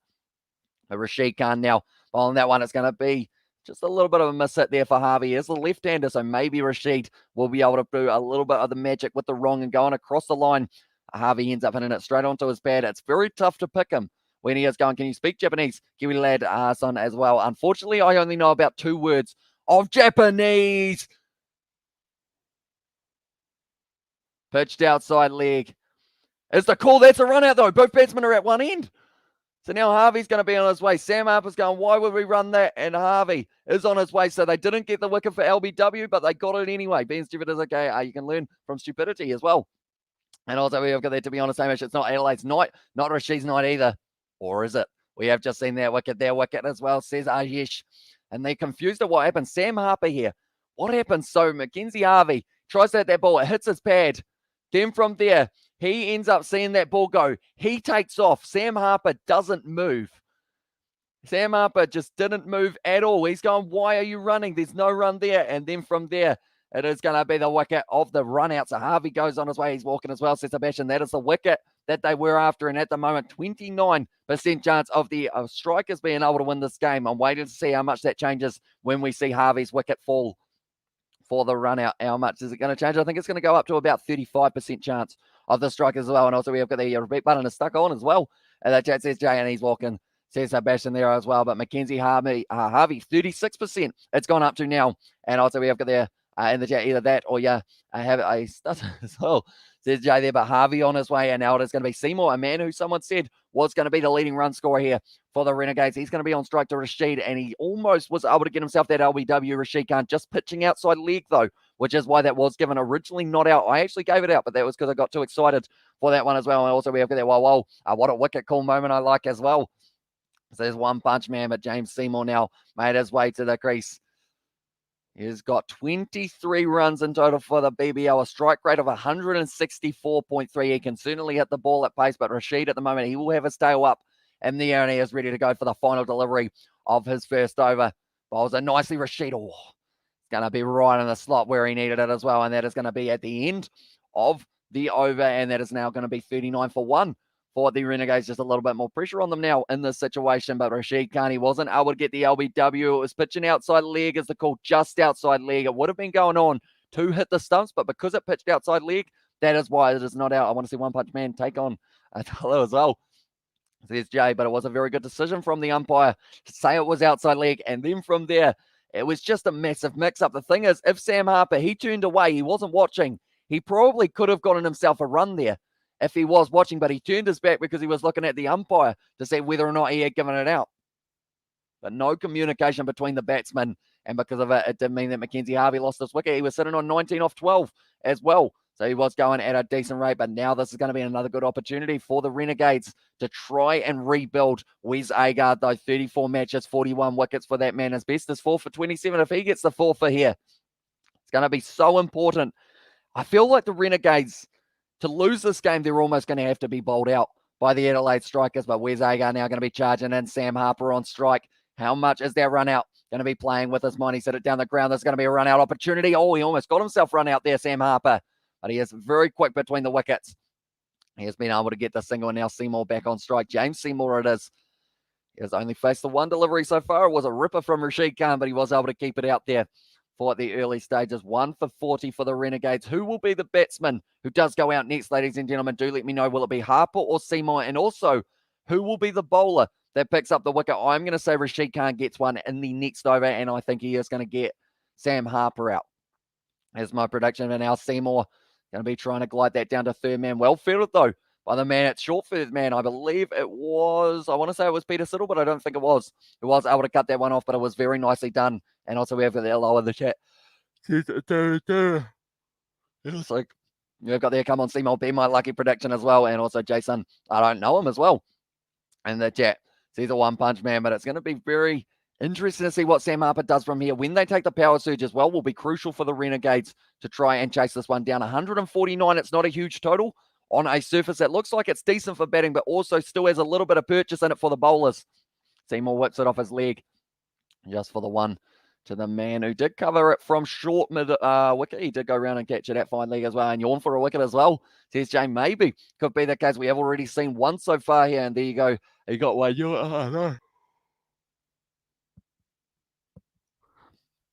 So I guess that one yawn was catching up for the last wicket. So now that one is a yawn for the second wicket, I assume. I don't know what's happened all of a sudden. It's decided to disappear. One punch man. I'm sure you know him. Oh, I'm sure I know you as well. There's Jay there in the chat. Now steaming in. Wes Agar, can he pick up the wicket? Oh, it was going to be hitting the stumps if he missed that ball there for Sam Harper. It's gone down to the man at fine leg. It is Daniel Worrell, perhaps. He gets another over very soon. 2 yawns as well. Says Jay there in the chat, but Agar at the moment, he's bowled 4 deliveries and only gone for the 2 runs. The net run rate, or the required run rate, I should say, is sitting on 7.53 for the Renegades. I think if they can try and push that up for the Strikers up to around that 8.5 or so, maybe that's when it starts to get a little bit more uncomfortable for this chase of the Renegades. But at the moment, you would think they would be able to do it relatively comfortably with the amount of batsmen that they have still got left in the shed. But it's going to be Agar with the bouncer. That ball has gone up in the air. Great shot there all the way for 6. For Seymour just glides it up in the air, and he has been able to hit his very first scoring shot of the day for 6 there for Seymour. Extremely nicely done. 6 runs off 4 deliveries, and now Agar's gone for 8. It's happened again. I'm doing better. I only yawned once during the game as well. Says Betty Wagon. All of a sudden, that's 3 yawns and not many minutes at all, and it is 69 meters that one has gone for Seymour. Just ended up kind of lofting it nicely, using the wrist to try and flick that one all the way to the boundary, and that is exactly what he was able to do. 102 now required off 85 deliveries. Agar almost chipped onto the stumps there. And that is going to be the end of the 6th over. 48 for 1 at the moment. The Renegades are going at 8 and over here for themselves, and they will require somewhere around that 7.25 for them. Would be 2 numbers as well, says Betty Wagon there in the chat. But Sam Harper at the moment, oh no, I don't know what's just happened.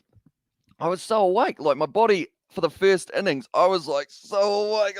That's not a yawn, that's just a stretch.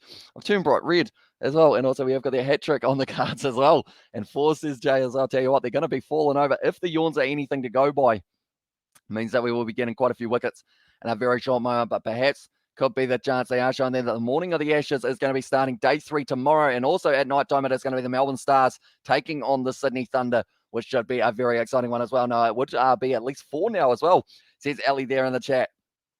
So 4 wickets down could be what the Adelaide Strikers have got in the future. They've actually gone with Short again here. Matt Short, they've decided that rather than giving the ball to Rashid Khan one more time, they're going to bowl Short with a few more men back. Going to be nicely bowled. Can he pick up the very important wicket here of Sam Harper? They have decided just to run the 1, and it will now be James Seymour once again on strike. We have got their incoming wickets as well, and Hamish, it'll be that. It'll be that light that you say, makes you honest, don't cash out for the bet. That bet, whoever has the 140 on the strikers as well, says J.A. Yeah, this stage it says that they should be 5 down. That's 5 yawns in 6 overs. I don't know what's happened. It's an arm ball there, but short, little bit of a misfield. And it does mean they are going to be picking up another single there, 5 as well. Do you like yawning, Hamish? I'm not a fan of it overall, because it does mean that I sit here with my mouth wide open on the camera, and I feel like there's nowhere to hide when it happens as well, unfortunately, for myself. And also we have got the probably as well in the chat from Ali. But now at this stage, Harper sitting on 21 off 20 deliveries, doing nicely for himself just to get set. That's going to be a big swing, but instead just going to be heading out to deep mid wicket. They're just comfortably ticking over the strike rate at the moment, and it is no trouble at all for them as long as they don't lose another wicket here. What has just happened? That is so weird how it's like all of a sudden in 2 overs, I've yawned about 6 times. Oh, the arm ball there from short, nicely bowled by him as well. And Seymour at the moment sitting on the 7 from 7 for himself at 36 runs off 20 balls for the Big Bash boost point for them to be able to receive that one. And that is going at about 10.8 and over. Short almost in that one, or getting the stumps with that one off the deflection off the bat there. And also Hamish stop as well. I'm trying, you know. It just keeps on happening. I don't know why. As well, it's like all of a sudden my body's just like, hey, have your mouth open for a while. That's going to be taken out of context. That's going to be whipped off the legs for mid wicket. And once again, it looks like they are just taking the 1 run. So that's the end of the 7th over. Decent over from short there, not leaking too many runs. And 52 for 1 now for the Melbourne Renegades.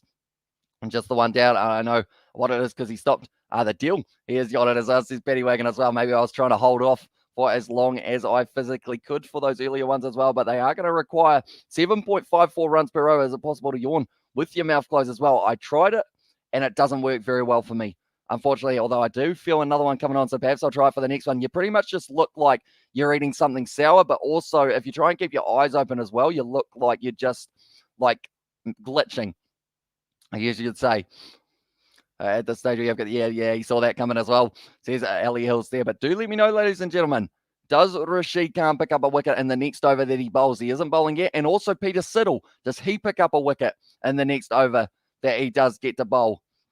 I feel like that's the thing. The strikers, they need wickets and they need them. So Daniel Worrell could possibly be the man who can get the job done there. But 98 needed off 78, like I mentioned. The runs per over, they're sitting pretty much on par for what they will be needed to whatever come to India as well.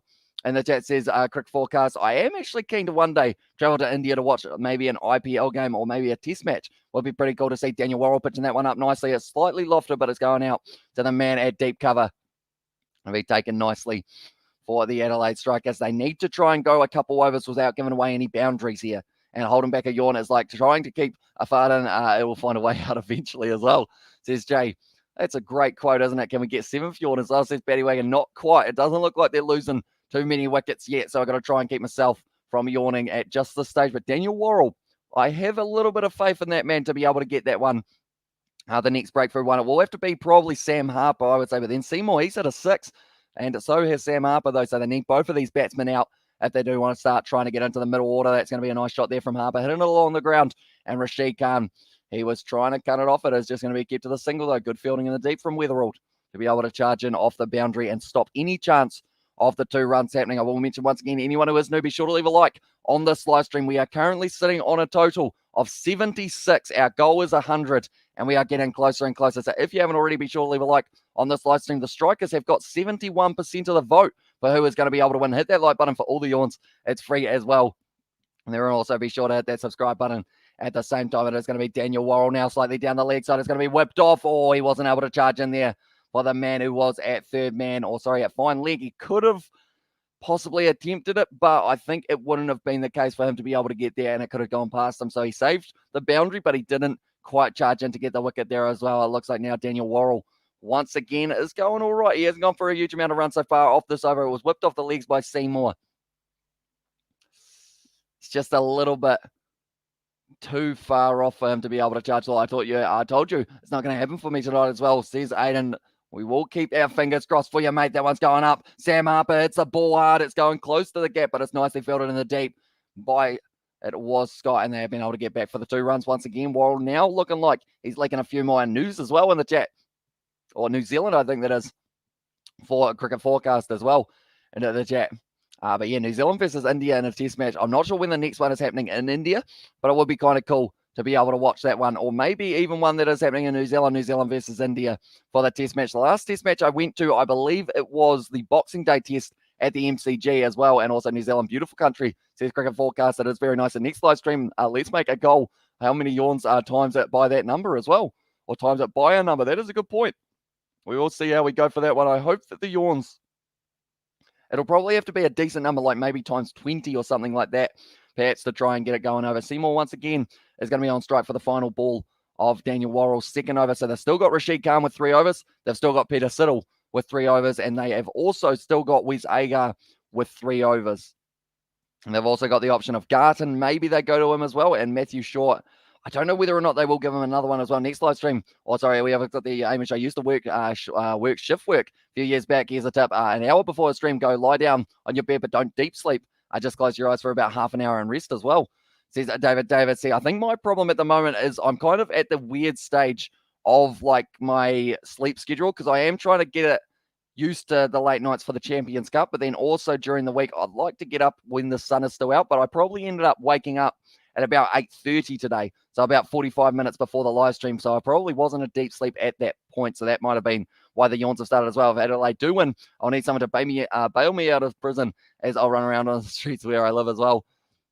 Says Aiden, there's a, you'll definitely be celebrating that one. Rashid Khan here, bowling to Sam Harper. This is the wicket that they need. And also Seymour at the other end, but this would be a great start, because then you go into Fraser McGurk and also Murlo, Mohammad Nabi. He can still bowl a long ball. And also we have got the Aiden Watt Stadium in as well, says Jay. And also we have got their nice background, says Correct Forecast. Thank you very much, mate. I have got the nice Adelaide Oval as my background here for the Big Bash boost point. They need 29 off 12 balls. Maybe they try and go too aggressive and try and get that bash boost point, and it could end up with them losing their wicket. We will have to wait and see. But Rashid Khan now only going for the 3 runs off his first one. Nicely bowled, and what's the wrong in there? Where's Agar going to be cutting it off? He's done nicely there, the big man, to be able to charge across, and now Seymour will once again be on strike to Rashid. Now, the first ball that he did face of Rashid Khan, he didn't look like he knew what way it was going to be turning, which is something that Rashid is very capable of doing with a lot of batsmen. Like, that's the thing, trying to bowl an over or bat an over with Rashid Khan bowling at you is pretty much like trying to read a book with no words. You just have no chance of being able to work it out. Reverse sweep there. Did he hit it? It's at a wicket, and that is going to be Rashid, who has been able to pick it up. He tried a reverse sweep there, Seymour, and he is on his bike. 10 runs for him off 13 balls, and that is going to be Rashid Khan, who was able to get the wicket. We have got there. Queensland, Jay, are you saying you're going to bail me out as well? Says Aiden there. Sorry, Aiden, can't help you. I'm in Western Australia, mate. He tried the reverse sweep, ended up hitting his glove. Well taken behind the stumps for Nielsen to be able to get at the Adelaide Oval, where England will pick up a test victory, of course, as well. Cesar Bashing could be the case, but that is a brilliant wicket for Rashid Khan. Breakthrough wicket as well. They were sitting as an 81% chance, 31% chance of winning this one before that wicket. Now it is going to be 43, sorry. So it's going up nicely as well. We also got there. I still haven't yawned as well, says Ali, and also my prediction is walking as well. So that is one. Mohammad Nabi, they are sending him out to the crease now. So he's going to be facing his fellow Afghanistan player, Rashid Khan. I believe I am going to quickly have a look at this, because I think this is the case that last time the match did take place, I think he was able to get Rashid Khan got Mohammad Nabi out. I'm just going to have a quick look here. So it was the scorecard, and in the end, it was Mohammad Nabi. No, he was bowled by Siddle there instead, but it is going to be, oh, well, there might be some hope as well, says Aiden there in the chat.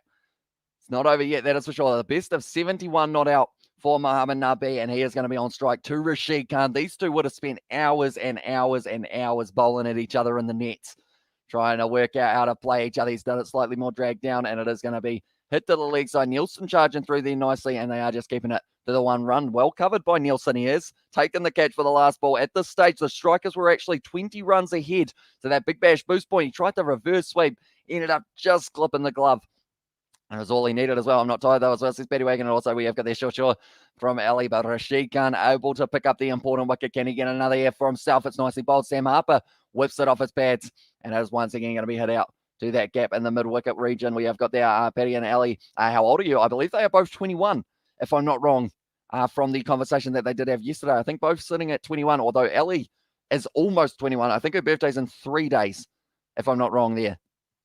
So we've got Paddy Wagon at set 1 as well for the yawning. That's going to be a good shot out there from Mohammad Nabi. And it's straight to the man at deep cover, though.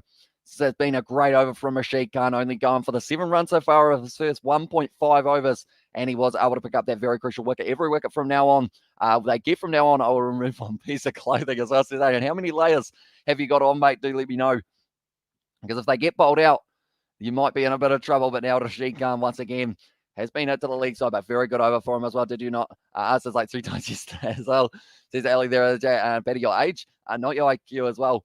And the chat says Jay there, but it is now going to be the end of the 9th over. 63 required, 63 runs they are sitting on for the 2 wickets as well. For the Big Bash boost point, they really need about 20 runs or so off this one. So I don't think that's going to be possible for them to be able to get, unless they really swing into Sam Harper, go for it, or do they decide, right, we don't want to go for that Big Bash boost point, we'll just take the win here.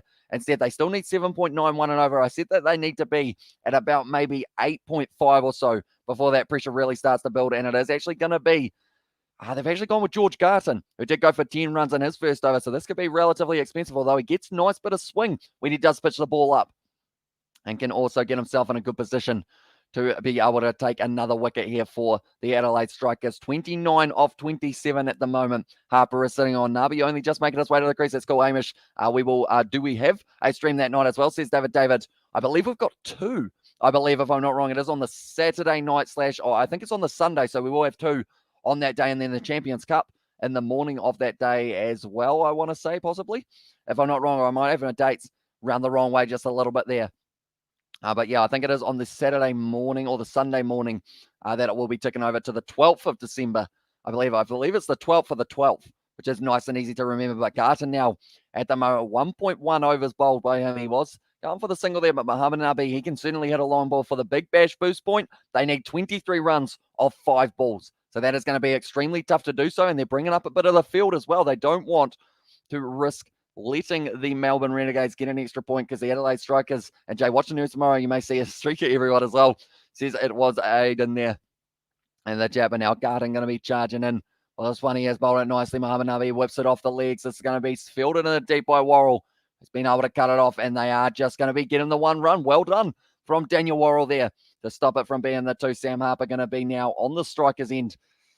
This is going to be interesting. Sam Harper here. Does he decide to just absolutely try and whack this ball 3 times in a row and try and get them towards that Big Bash boost point? I feel like it's too risky to try and lose your wicket now. Definitely with the power surge just around the corner, perhaps they take that pretty much straight away and try and really get that required run rate down. Now Garden charges in. Sam Harper hits the ball hard out mid-wicket way. It's going straight to the man at deep mid-wicket, though, with Short, who has been able to get it. At the moment, it is just ticking over nicely. We have also got that have a stream there, have a stream whatnot as well. I believe it is the birthday night and wicket please as well, says YouTube. Kanata in the chat as well. Welcome into the live stream. I hope you are doing well. Rashid Khan able to pick up a wicket in his last over. Perhaps he gets another one here straight after this over of Garton to see if he can pick up one more crucial wicket for the Mohammad Nabi or even Sam Harper at this point. Garton with the bouncer, well bowled there. And that is going to be just the dot ball. And those are crucial at this stage of an innings. 21 runs needed off 2 balls. So they're not getting the Big Bash boost point for this fixture.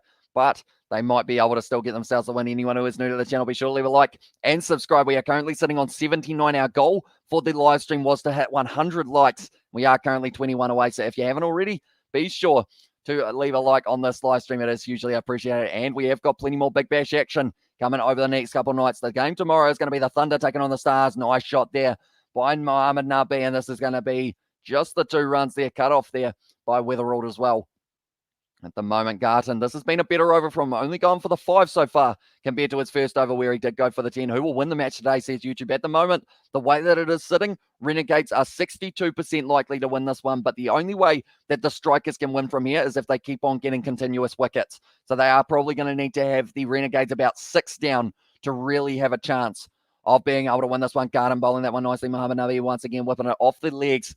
And that is going to be a dot ball, a single to end the over. Only the 6 off, a good bowling from Garton. And yeah, I got that now. But yeah, I think so as well. Here's Ali Hills. So yeah, it is going to be the birthday bash, I guess you could say. Oh, it is actually going to be the birthday bash. It's going to be the birthday Big Bash for the KFC Big Bash birthday as well. I love talking quickly. Peter Siddle just leaving the field at the moment. I'm wondering what's happening there for him.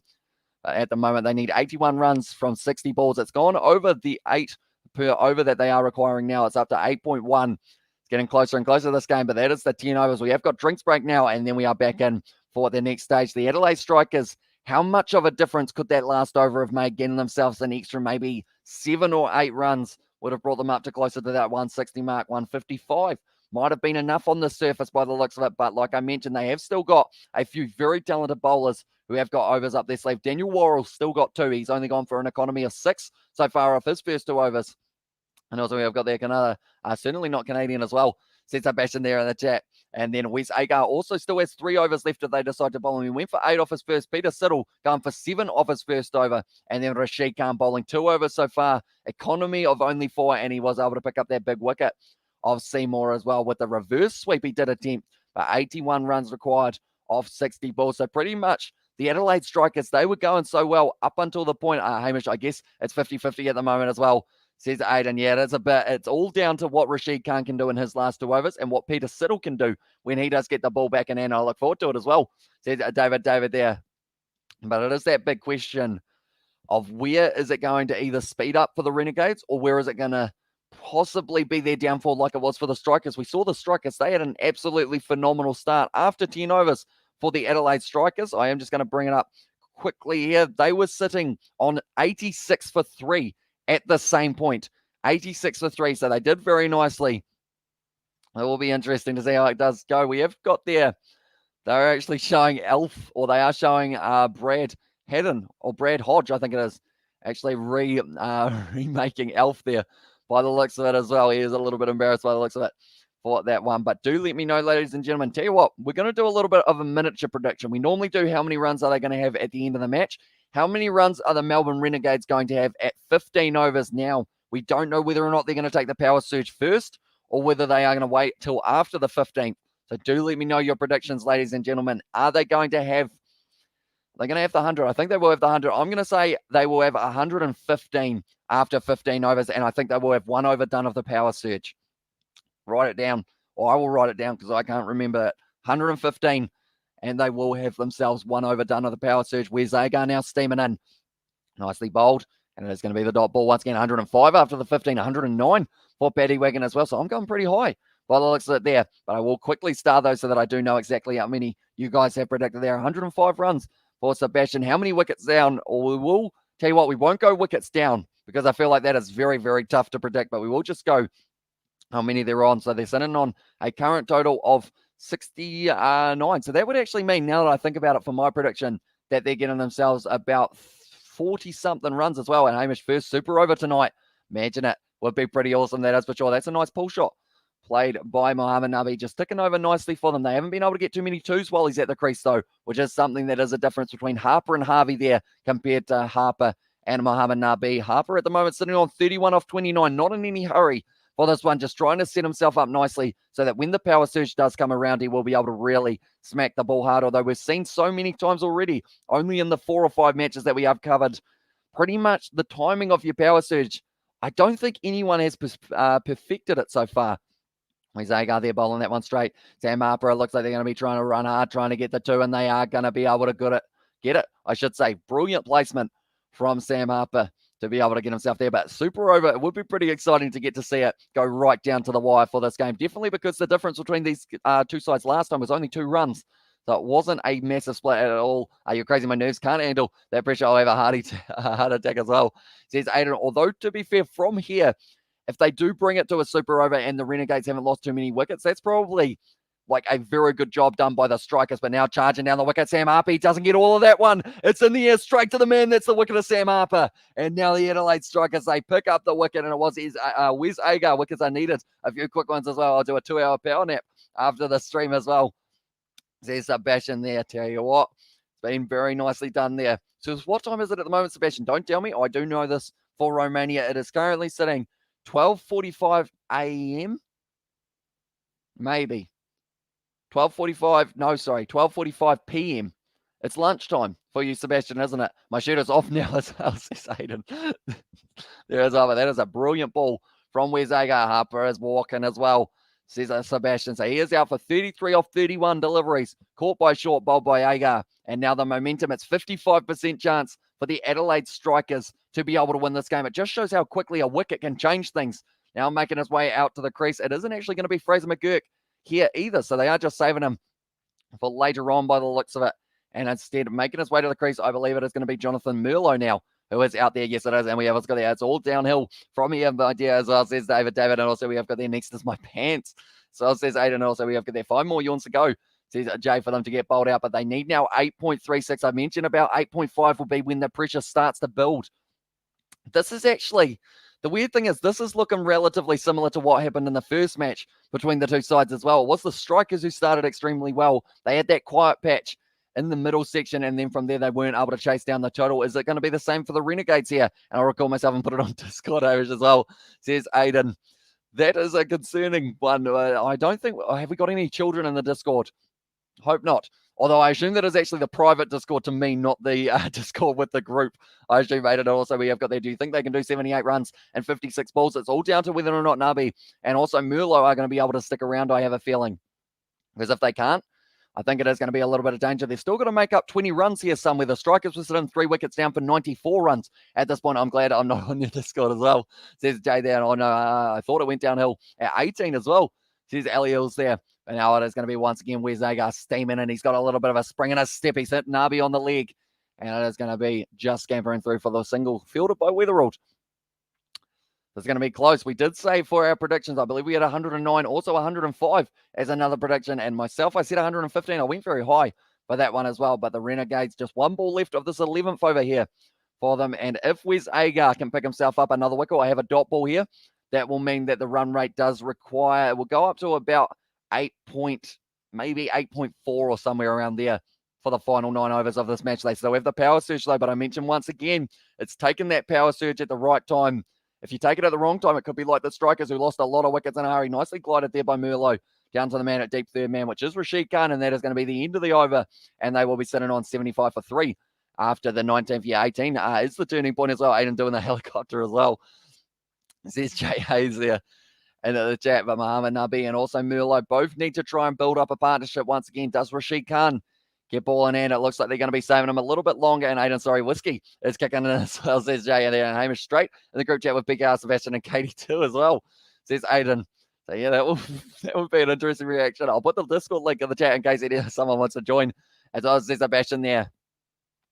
And now at this stage, it is going to be Merlo who will be on strike. Who do they bowl? It looks like it might be Peter Siddle with the ball in hand now. 9 overs remaining, and they are well and truly behind in terms of the run rate. What would you would you bet on the Strikers this match as well?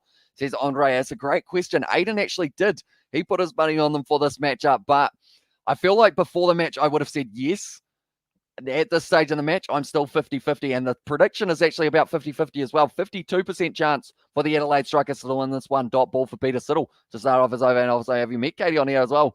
Says David, also we've got their 30th game over at this point. Well, at that point as well. And then also we have got there, well, I have a while ago, at least as well, says Ali Hills. I have a while to go, I should say. Now Peter Siddle once again steaming a nice slow ball there from him, pitches it up, and that is another dot ball. Next to bat will be Fraser McGurk. Also, Will Sutherland, James Patterson, all have the capabilities of being able to find the boundary, just like Bartlett last night for the Brisbane Heat. He was absolutely phenomenal. Almost won them that game as well, up against the Perth Scorchers, but in the end, the Perth side just a little bit too strong. They are the next opponents for the Adelaide Strikers, and that game has taken place in only a couple of days' time. We will be covering that on the channel as well, so if you are new, be sure to hit that subscribe button. Also, leave a like on this live stream because we are currently sitting on 84. Our like goal was 100. Can we get to our century? Be sure to help us out, Peter Siddle, once again, pushing that one up nicely, and Nabi is going to be back on strike now, as Merlo was able to get himself the single, almost an overthrow, but not quite. Also, we have got one of your admins would block me as well. Says I hate it as well. More than likely, I would think so. Well, that one, and also we have got kind of, she doesn't seem to be on here when I'm on the strings. I think a while ago I had a little conversation with her as well, says Ali. Yeah, I believe all of these Big Bash games are on at the worst possible time in America. I think it's currently sitting at 6:50 a.m. or maybe it's even a little bit earlier than that, at around 4:50 a.m. So every time these Big Bash ones are in the middle of the night. Champions Cup, though, I believe she will be back. Peter Siddle pitching that one up nicely, and Nabi hits it down the ground for the single or the two. No, they have been able to cut it off nicely with Jake Weatherald in there as well. This pressure starting to build, like I mentioned about that 8.5. That's when it starts to get interesting. And for them now, it's up to 8.94. I see that Jay has joined the Discord server as well for that one, but 73 required off 50 balls here with the required run rate at about around that 8.7, I believe it is, at this stage for them. I'm now charging in once again there. Peter Siddle, slower ball, and it's a dot ball that went through the hands of Peter Siddle, and she's a hoot as well, says David there, and depends on how nice the pose is as well, says Sebastian there for it as well. But Peter Siddle now, he is old, almost 2 overs, only gone for the 9 runs so far. Him, Rashid Khan, and also Wes Agar, I feel like is actually crucial in this bowling attack, because with Wes Agar, he needs to make sure he doesn't have a huge economy. Tell you what, this is almost a repeat of what happened last week or earlier in the week for this one as well. Last boundary, 36 balls ago, 27 minutes. You guys will remember it was up to 42 before it was in that situation of them being able to get a boundary for the Strikers. Before I posted, I got permission from Hamish. I'll be like, I got permission from Hamish. I'm joking as well here. Here's Adam Peter Siddle now, nice slower ball.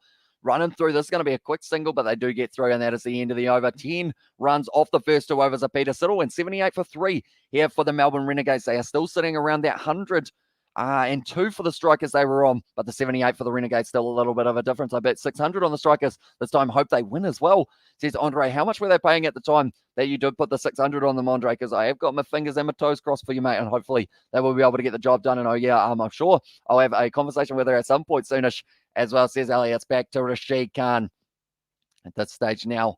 1 for 8 runs off his first 2 overs. He was able to get the reverse sweep of James Seymour. That wicket to come. School day has just finished. Weekend starts in Oman now. Enjoy your weekend of sport. Hamish as well, says Josh Pike. Thank you very much, mate. Back at you as well. Hope you are doing well. I hope you're excited for the Champions Cup. That is coming up very soon, because it is going to be in that situation of, it's going to be a big one. It's just 6,500 this time for the 600 I paid as well, says Andre there. So that is certainly a large payout for you if they can get themselves a win. It is going to be 72 runs off 48 deliveries. And now it is going to be also dinner time for me, Kiwi lads. Son Yummy as well. But annoying mosquito ruined my meal as well. And there, evil mosquito, says One Punch Man. So we will see a little bit later on. Once again, whipped off the legs there. And Merlot has been able to move up onto 4 off 7. The required run rate is sitting at 9.06.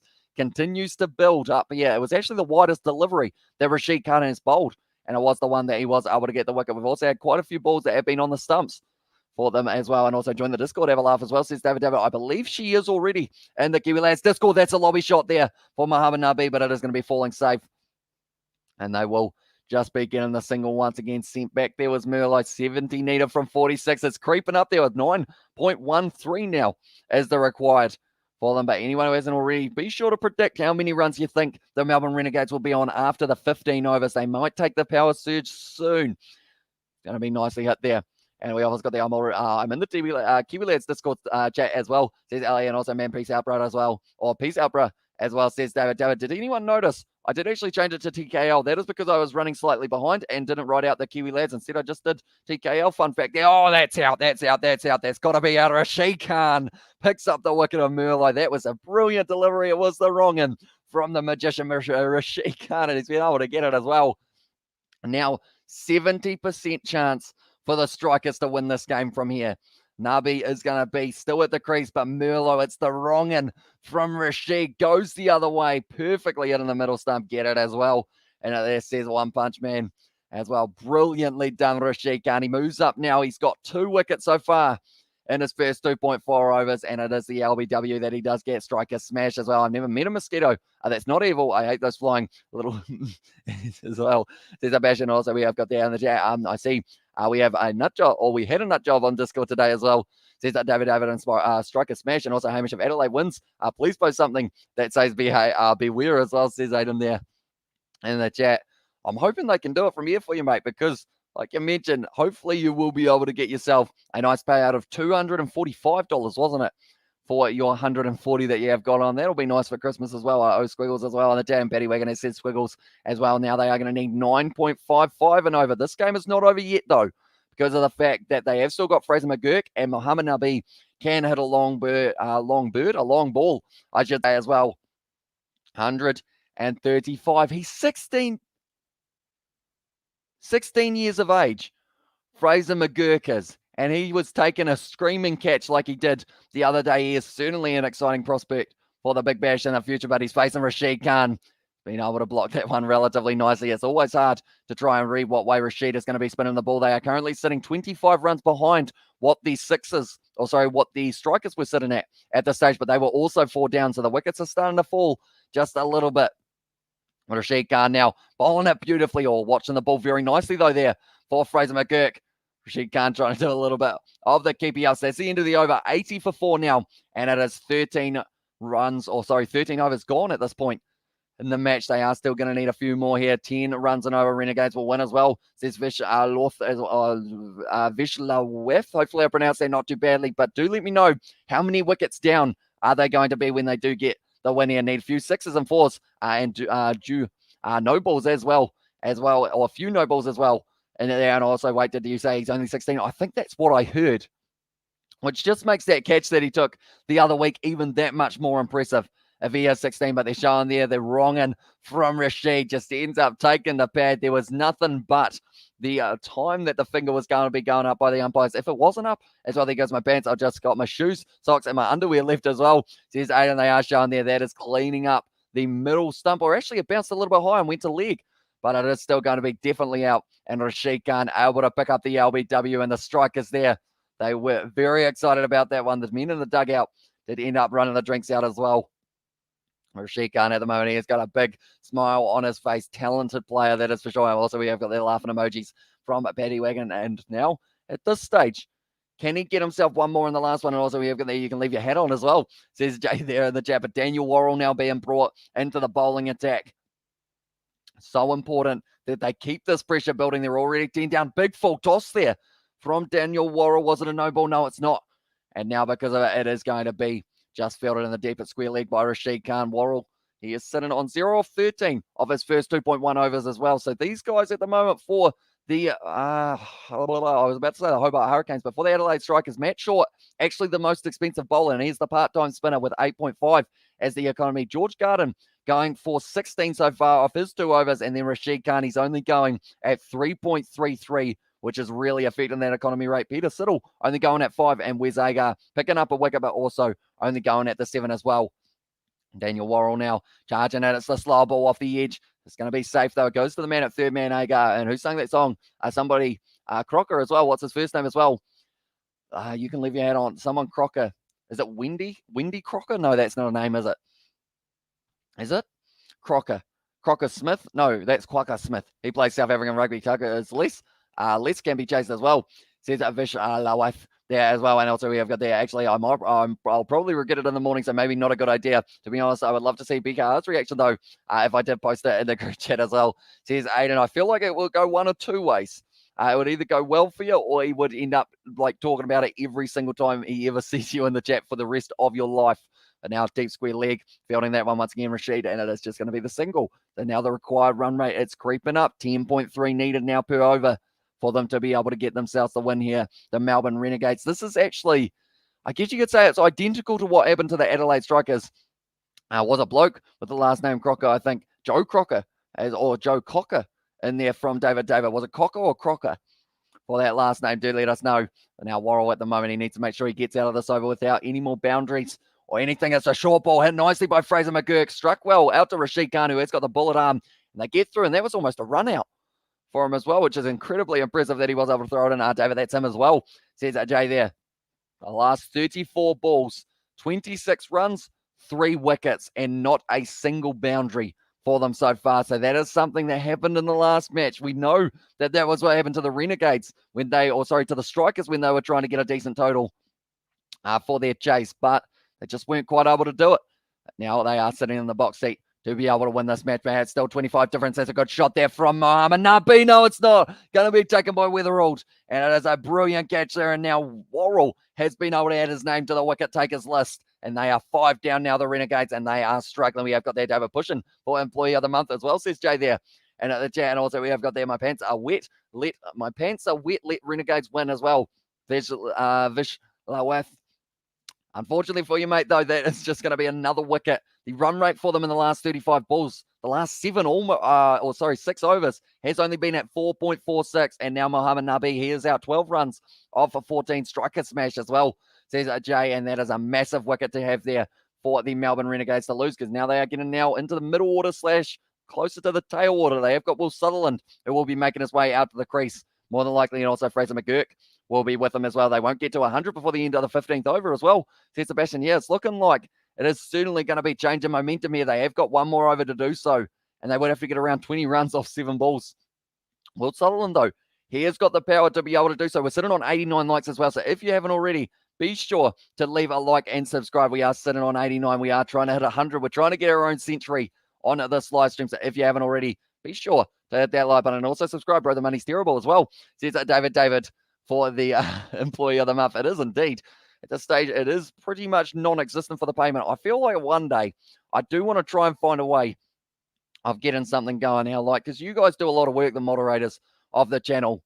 That is for sure. And also we've got their brother, money's terrible as well. Says David, and now it is going to be Daniel Worrell once again stepping in. Game is over as well. Says Vishlev. Sorry, it's not Vishlev, it is Lawif as well. And then, you know what, I'll do it just for BK. I mean, he'll never forget about it, and he will embarrass me for the rest of my life. Is that what you said, Amish? Says Aiden, it is indeed, and Strikers will win. Says Lawif there as well. Weatherald, he is in the outfield, able to take that catch beautifully. And yeah, David, I know I'm on him, BK. I have to pay him as well. You have to pay him. So you actually have to pay to be a moderator. That is very unfortunate for you, mate. Yeah, I feel like it will be the other way around on this one very soon as well, because we got 5 moderators, if I'm not wrong. Now, Jake Weatherall very happy with that catch. That is trying. Daniel Worrell finishes the 14th over, and now it is going to be sitting 85 for 5 for the Melbourne Renegades wicket as well. Says Ashish there. And the channel, I'll never accept your money, Hamish, as well. Says David. We'll see. I might try it one day. And I feel like it would just get turned around and you'd just be like, nah. And then I'd be like, oh. And then that would be unfortunate. But who knows? Maybe we can find you some other way. No, I don't pay him. It was a joke, says Jay. I realized that. I was going to say, because if it wasn't a joke, he also made me a moderator a while ago. So that means I'm probably a couple payments behind if that was the case. But now it is going to be Sutherland and Fraser McGurk at the crease, although where's Agar charging him once again. It's a nice delivery. Little edge there for McGurk, and that is going to be his wicket gone now. And Agar, he is fired up. That is another one. And now the Strikers at this point are definitely in the box seat. The odds of them being able to win is 90% from here. That is how quickly the game of T20 can change. Fraser McGurk tries to line it up. Just ended up getting the little feather through to the keeper. And also, although a zinger box would be nice as well, says Jay, but it was very nicely done there by Wes Agar. And look at the smile on his face. He's a happy man. 2 for 14 at the moment for himself. And also, bro, join Kiwi Lads Patreon as well. Says David there in the chat. Do we have a Kiwi Lads Patreon? David, I feel like zinger boxes do need to be an offer in the future, though. Like a random zinger box. I'm wondering whether or not KFC do like little coupon codes that you can be like, hey, this gives you a free zinger box. Might even get in contact with the Bulldogs. Now it is going to be James Patterson at the crease here, and they are in a lot of trouble. The required run rate has gone up to now 11.1 that they will be requiring, and James Patterson going to be marking the middle stump here. Needs to make sure that he can somehow reset. They messed around by bowling out the Strikers can't much as well. Says Sebastian there, and also we have their wicket as well. Says Ashish there.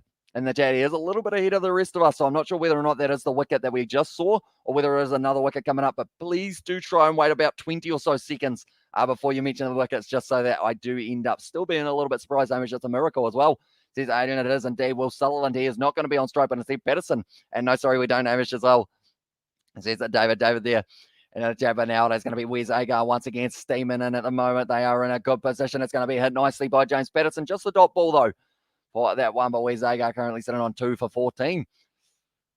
Doing very nicely. I did mention that he was going to be that third bowler that was important. Rashid Khan, yes.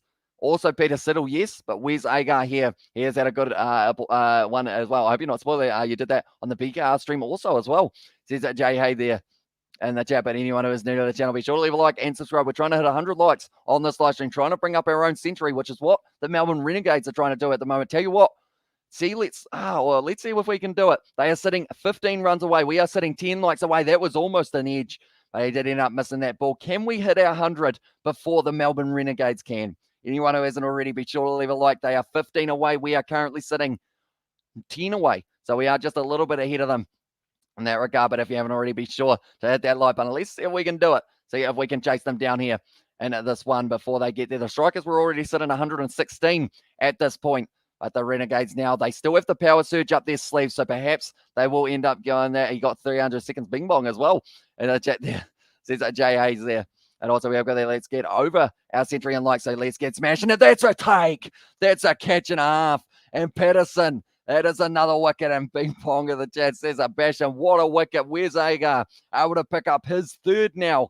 That was an absolutely phenomenal take behind the stumps from Nelson. Glided to his first slip almost with that one. Was Patterson on strike, got the edge, ended up beautiful one-handed take there from Nelson, and that is another wicket. Bing bong as well. Sets up bash in there, brilliantly taken. It was also going to be the dive there by first slip. I believe it was Matt Short, who did also have it covered, but now that is 7 down for the Renegades. They might be better and bowled out before the 100.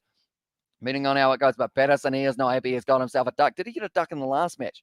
James Patterson, I'm going to have a quick look here. I actually think he did. Scorecard for the Renegades. James Patterson, no, he got 3 runs off 3 balls. So he has done a little bit worse than that. Spoiler from Ajesh Bing Bong as well there as well. And also we've got he was spoiling the wickets. I timed him out as well. Says a bash in there in the chat. So that is fair enough for that one. But we are currently now sitting on still our 90. We're still trying to chase down that 100 light goal before the Melbourne Renegades can. They are sitting on 85 at the moment. So if you haven't already, be sure to leave that like on the live stream. Kane Richardson, now the captain of the Renegades, having to make his way to the crease. Probably wasn't expecting to have to for this run chase. It's a miracle. Great. It looks like I'm streaking tonight as well. Says Aiden, I would not recommend it. Overall, just because that will probably get you a bigger fine than the money you're going to make off the TAB. So then it's kind of a little bit of a 50-50 one. And also don't do it near a school. Learned that the hard way. No.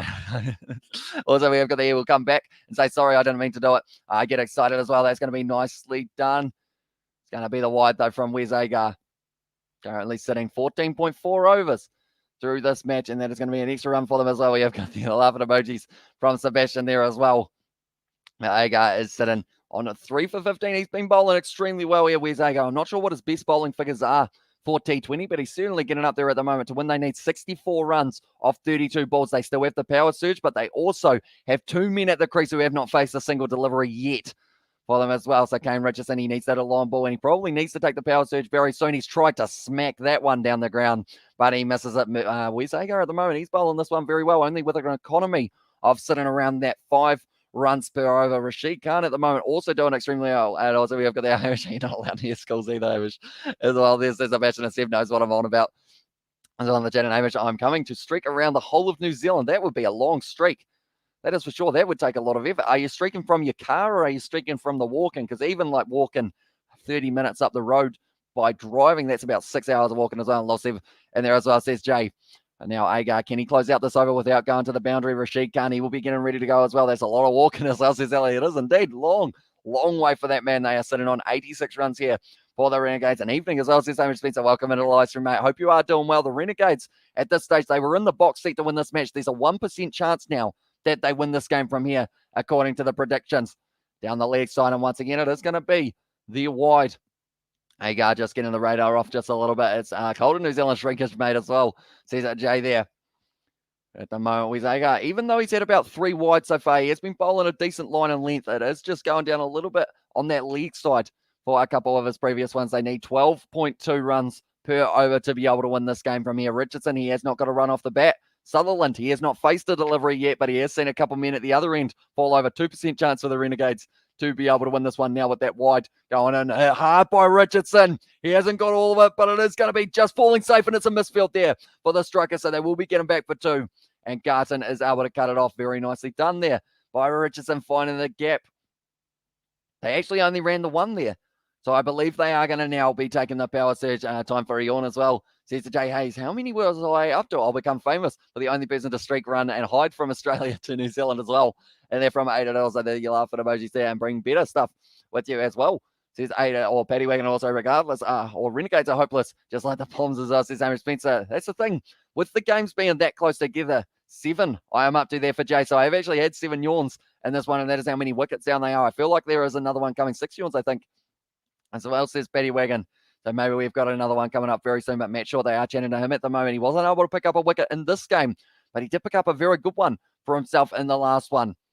But now they are just having a chat once again to Matt Short, like I mentioned in 07 as well, says Paddy Wagon there. And at the chat as well for how many we are up to. We are also sitting on 90 likes. Still, we are stuck on the 90. We're in the nervous 90s at the moment for the like goal. If you haven't already, be sure to leave that like. We're trying to hit the 100 before the Renegades, and they are catching up to us. Garton now going to be just the dot ball there for Kane Richardson. Paddy, you missed 1 at 7 as well. It says Jay, and also we have got there in there from Gurav as well. It says Silla. Another chat. I'm not too sure what that says in that regard, but thank you very much for tuning in, mate. It is usually appreciated. Do we think that the Renegades can somehow pull this one off? If I get kicked out of your Discord, will you unblock me and send me an invite again so I can send, if I do send the video as well, says Aiden. Wait, so what video are we getting here? We need to clarify. That's in the air from Richardson once again, just falling safe from, and they have been able to run through for the single. So I feel like anything more than a shirt off, I feel like we've got a couple children on the Discord, so we don't want to go too crazy with as well. Look at as well. Says, hello, mate, you are back. And I'll say, when your likes are higher than the current score as well, says Jay. Yeah, at the moment, we are trying to hit that 100 before them. They are catching up on us, so we're up to 91. So they are currently sitting on 89 as well there for the Renegades, and the streaking video as well, says Aiden. Oh, that's a big shot from Sutherland. It's gone absolutely miles in the air. It's coming down. Wetherall takes it. And that is another wicket, and the Renegades now are down by 8 wickets. Children as well, says Amy Spencer. Yeah, I think we've got a couple kids under the age of 18 in that Discord. So we do need to be a little bit careful with what gets put in there, and also wicket as well. Says Garav there as well. And Budgie Smugglers says that Jay, I feel like Budgie Smugglers should be okay. I assume. I haven't really been in this position before, I'll be honest. Well, that one, but now it is going to be Will Sullivan. He is out for a duck, a golden duck there. But the thing is, that man had not faced the ball. He was out there for about 3 overs, but just didn't get the opportunity to get the face. And now they are sitting 88 for 8 here for the Renegades. 89 for 8, sorry, I was one behind there. But Richardson, he is going to be out there with Topley, 2 pace bowlers, both picking themselves up. 7 wickets combined. No. Yeah, goodbye as well. And children won't care as well. Says Amish Spencer, the appearance might. And I will be the one who gets a phone call and says, why are you showing my children men running around? You know, because I feel like there is actually a couple who have joined on the appearance account. And I don't know how often a parent uses Discord, but if they did see that, they would be like, right, who is this man? And where is the number for the police?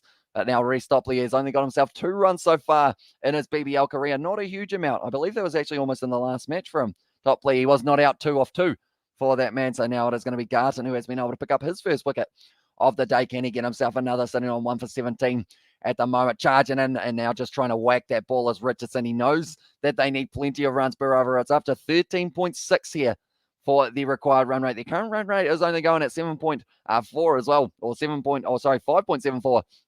And also we have got there, and the J as well, no helicopter vids on Discord, please, as well. Says the J, and also we have got the LMAO from Avis Pizza there as well. But Topley now, like we mentioned, he's only got 2 runs in the KFC Big Bash. That is how many runs the Renegades won by. So you'd say he was the difference in that one for the 2 sides. But Zahir Khan, he will be almost ready to go out there because they have only got 2 wickets in hand. Garton now, once again, it's going to be close to the edge of Topley. They just have to swing here and hope that they can get a few more runs on the board. But they haven't used their power surge. I feel like that is something that a lot of teams have just not quite been getting right throughout this BBL so far. But it's normally once we get up to about the maybe 3rd or 4th week that teams really start getting strategic. They learn when is the best time for them as a team to take it. Because we've seen it so far. We've seen a team taking it for the 18th and 19th over, I believe it was. And also we have seen teams taking it extremely early. Brilliant shot there from Topley with the cut, but it is going straight to the man at deep point. Just the 3 runs off Garton's over now. Off the last 24 deliveries, they are going to need 59 runs with it going at a current run rate of around that 5.7, and they are going to need to get 14.8. So they need to more than double that one, almost triple it for them to be able to win this one. Surely they are taking the power play now, or the power surge. Okay. He has said 2 out, you stay there for Peter Siddle. So I believe this is the first over of the power surge. And also, if we didn't already have a new lady humping an inflatable hot dog on the Discord as well, as if we already didn't already have a new lady humping an inflatable hot dog. Where was that? I didn't see that one. When did that happen, Sebastian? Was it recent? I feel like I haven't read enough of the Discord. Anytime it does end up like in a word of like a war of words, it just ends up flying by and I end up missing a majority of it. Well, how are you again? So lots of subs very fast as well. We are indeed the BBL. We are going to be covering every single game of the competition. And be sure to hit that like button and subscribe if you haven't already. We're almost at 100 subscribers, or 100 likes, I should say. Well, this one, Rashid Khan now sitting 2 for 10 for his first 3 overs, and he is going to be bowling the first over of the power surge to Topley, who will not be able to pick him in link step as well, says Jay there in the chat. And good night, friends, says Cricket Forecast there as well. Hope you do have a great evening. Good ball there from Rashid Khan. It's the yes, no, and it's the no. They decide against it in the end for going for that run. I can tag that gift as well. Well, that GIF, says Sebastian there in the chat. And also we have got that. I haven't seen that. I mean, if that's if it's okay, my video should be no problem as well. And there, good day, guys, as well. See there, and of course in South Africa you will be sitting around lunchtime. Topley there hitting that one down the ground, and they are going to be running just for the single. I think Kane Richardson here is going to be do or die for him on strike. He's either got to just swing through the line of the ball up against Rashid Khan, maybe even advance. I subscribe to your channel as well, so thank you very much. Did the hot dog have his lipstick out as well? There says JA there in the chat. Oh, he's hit that one hard, Richardson. He hasn't got all of it, though. It's going to be falling just short of the fielder once again. That's the 3rd time for him that he has ended up just in it short. Rashid Khan trying to make eye contact with him. Give him a little smile as well there, Rashid Khan. I feel like they know from here that this game is 0.5% chance for the Renegades, and also link up Lisa Bassett as I said that. And also we have got there, what's the time in New Zealand at the moment? We are sitting 12:16 a.m. That's a good shot down the ground from Topley. That's going to be the 4 runs. Good shot for him. He's topped his best in the BBL. He's up to 6 runs now in this match, and no run as well as that old Marnus, the impersonation of him. He loves shouting loud at the crease, doesn't he, Marnus Labuschagne? And Topley set that one straight down the ground and was able to hit it for 4. That's something that not too many people can say, that they have hit a boundary off. Rashid Khan just drops to the back feet, or the back foot, I should say. He's hit it down the ground again. It's hit the stumps. And now they're going to be running the single. Rashid Khan here. It's going to be a run-out opportunity he's got there, though, Topley. Got running. We all want to see the hot dog lady as well. I remember the lady had American knickers with the stars and stripes as well. Says Sebastian there. So it might have been a little while ago if it was for like the 4th of July, or not for the 4th of July, sorry, for the Guy Fawkes, was it? It's almost a run-out opportunity there, but Topley able to get through for the single, and now he is going to be off the mark, or off strike, or on strike, I should say, because Richardson now, no, off strike. What end is Topley on? I think they've got it confused at who's on strike at the moment, but it is Richardson now, I believe, who is going to be on strike for this one. He did end up being able to get the single. They need 16.4 off each of these final overs of the match if they do want to win. They've got one more over to the power surge, but Rashid Khan, he's got one more delivery that he will be able to bowl and see. And there are 2 puppies on her chest. We've painted as dogs here as well. Says that Jay, and also I subscribe to your channel as well. Thank you very much, Guy Fawkes in the UK as well. Says Sebastian there. Also, we have got the bought a drone. I can't wait to fly it as well. Hopefully, it does go all right. I remember we got my granddad a helicopter for kite control, I should say, not an actual one. We're not in that kind of stage, but pretty much he got it. And my uncle tried to fly it, and he flew it straight into the roof and broke it straight away. So that was slightly unfortunate for that one. But then he spent a little while trying to fix it, and it never quite got fixed. But Rashid Khan now, he's got 1 delivery left. And they are just checking this run out here. See whether or not the bat was possibly in the air. Yeah, well, that's a brilliant dive from Topley there to save himself from getting run out there. Now at this stage, it is going to be Topley.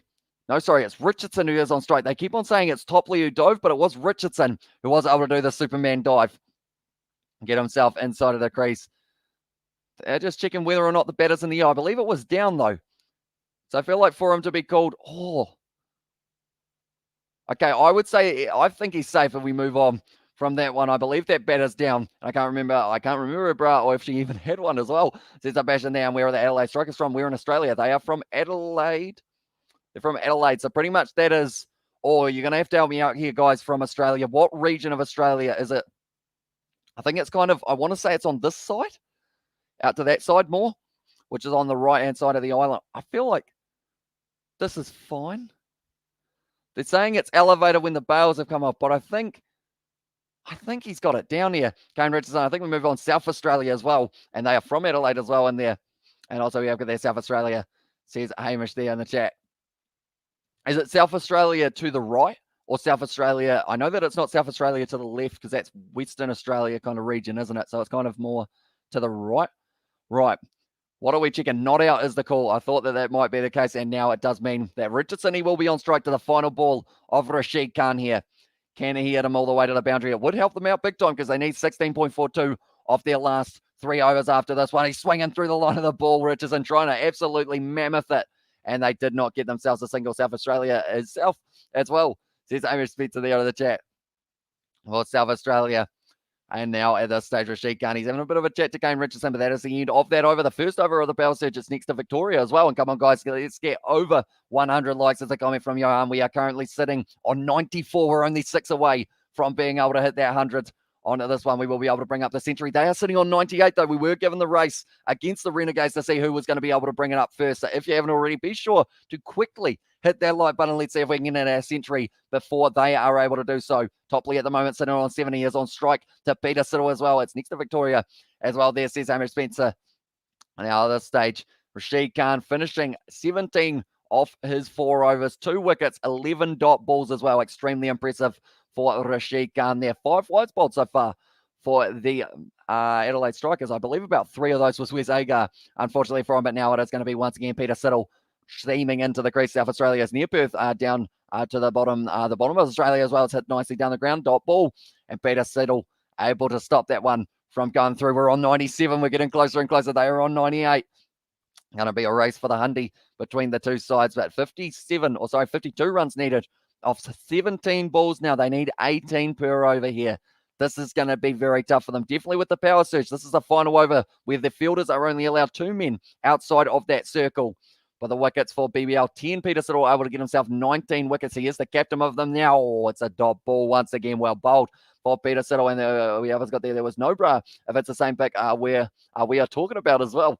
Says Jay there, and South Australia is near Perth down the bottom of Australia. And so, Australia, I just said there. A little bit of the Australian one coming out. 98. Come on, guys, says Johan. So we're directly on what the Renegades are at this point. So let's see if we can do it. 99. Let's go. It's getting closer and closer. We're close to that Undy. Peter Siddle here. He's bowling possibly the final delivery. No, Topley is going to be able to get the single. We're both on 99. Not quite able to hit the stumps there for it. So 99 for the Renegades. 99 for the Kiwi lads here. We're going to be close. It's going to be extremely close. One more as well. 99, says Ellie. So we are getting very, very close. 79 current viewers on this live stream. This live stream has had a lot of people here. So we do appreciate every single one of you. One more like as well. Says that Paddy Wagon, but Peter Siddle here. He is sitting on 0 of 11 off 2.3. Come on as well. Sees it, Johan. There is 1 more or 2 more balls left for the light goal. 51 runs to need, or to win, I should say, off 15. It's an advance there from Kane Richardson. Is it a no ball, though? And Peter Siddle has actually said, yes, it is a no ball. So he's not going to be claiming that one. Oh, no, it is going to be the wicket. That's going to be Richardson on his way. And he did actually put his hand up saying, sorry, Peter Siddle. I thought he was actually calling the no ball himself there. And imagine getting more likes than the Renegades runs as well. It's a possibility there. Peter Siddle, it was the full toss. Unfortunately for him, it's quite high. Kane Richardson, the thing is with that one is like, I feel bad for Kane Richardson because he had one earlier that it was sitting on and he was sitting in the position of, he did end up having a no ball when it was only going at about knee height or something like that. He's walking as well, and the spammer came out firing as well. Says Amos Spencer there, and also we have got the yes 99, 1 more. It's 99, says Paddy Wagon. They are sitting on 99 as well, the Renegades. Can they bring up their 100? That is the bigger question. Because at the moment, it is very close. Mine says that we are on 98, so we're getting closer and closer by the minute, and it's going to be now Zahir Khan. He will have to strike the ball very nicely, but just a bit too full from Peter Siddle there. But the power surge has been able to pick himself up. His first wicket of the day, sitting on 2.4 overs bowled now, 1 for 11. Been very impressive from him as well. We have got there as 99, says Paddy Wagon, and he falls squiggles. As well, says Jay Hayes. I feel like one day we're going to have a friendly Squiggles, and he's just going to get like abused by everyone in the chat. And he'll be like, what did I do? Let's beat Renegades as well, says Paddy Wagon. There's Zahir Khan. Currently has 24 runs in the BBL. Topley's actually times this by 4. Can we get 100 before they get 100 as well? Says Ali Hills. But the Renegades now, they are 9 down. Zahir Khan. He is going to be on strike, showing his wickets. That's the... I heard a noise. I was giving that out. Yes, we did it as well. And there, I swear Zahir Khan just hit that one. I swear there was a noise there. What was the noise? Oh, the noise was a little bit late. It's hit something. What did it hit? Century as well. Yeah, 100 as well. No beating around the bush as well in there. And the 100 says Johan as well. So we better raise our bat. Thank you all very much now. So here comes once again trying to hit that one all the way to the boundary. Hamish, you should hit the like button as well, says Jay. Feel like that is a good point. I don't know whether or not I did like it myself. So here, Khan there. he is grumpy with the fact he hasn't been able to strike it. They need 25.5 per over for the last two, and the power surge is over. They weren't really able to make the most of it. Very good over from Peter Siddle. Very good over from Rashid Khan. I heard a noise, and I'm in Perth. I'm not even watching the game as well, says Jay. I don't know what happened, because there was certainly a noise. I don't know whether or not it was the bat or the edge that did make the noise, or whether it was something else that maybe made the noise on the stump mic. And we out-hunted the Renegades as well there. And also remember Hamish for centuries as well, says Johan there as well. And also 101 Zuma brought a gun as well. Says it was there for Johan, and it's doable. As says Jay.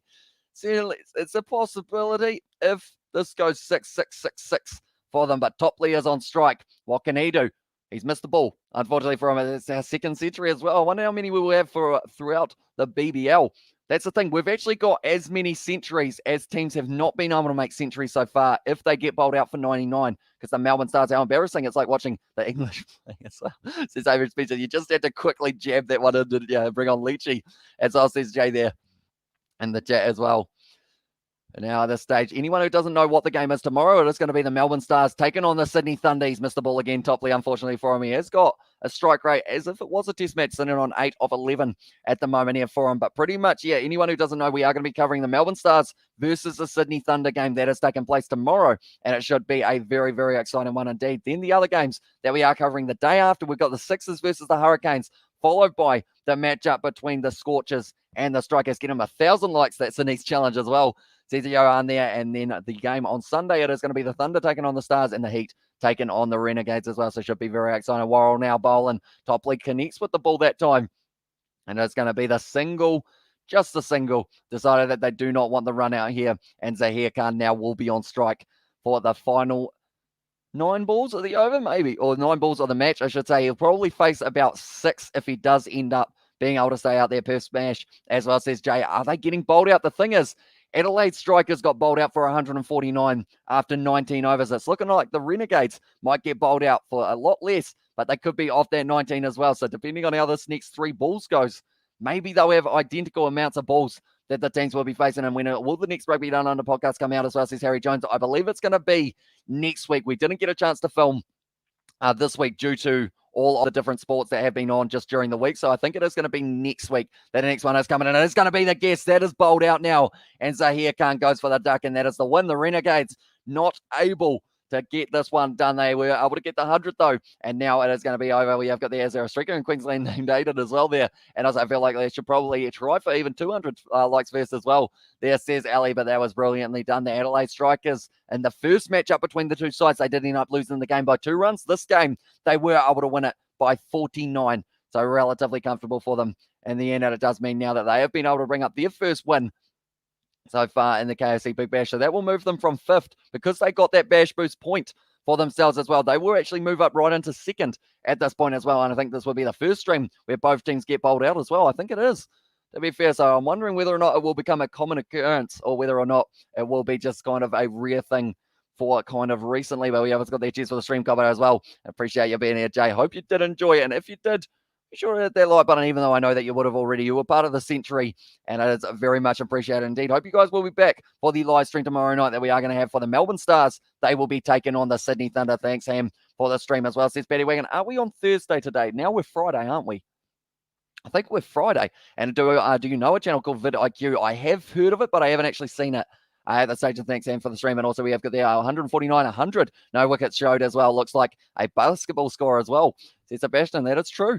So I guess at this stage, yeah, both sides, that's the thing. The Strikers will be relatively happy with the fact that they were able to get the win, but they also will have that little bit in the back of their mind going, well, we shouldn't have gone and bowled out. It's Friday today as well, and Renegade's future is bleak, just like the English as well. Says Ava Spencer, another little one just in the ribcage of the English, as they are already not struggling enough.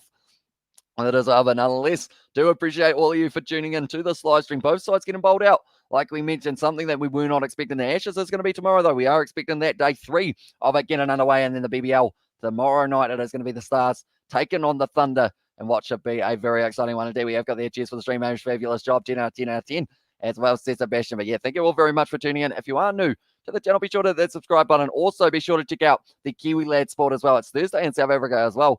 Says Johan there, yeah, you guys will still be around that lunchtime, won't you? So you still got a few more hours left. And Seb, Employee of the Month, he is indeed. Does need himself another pie rise. Come on, England as well. Says Sebastian there, but nonetheless, thank you all very much for tuning in, and I will see you all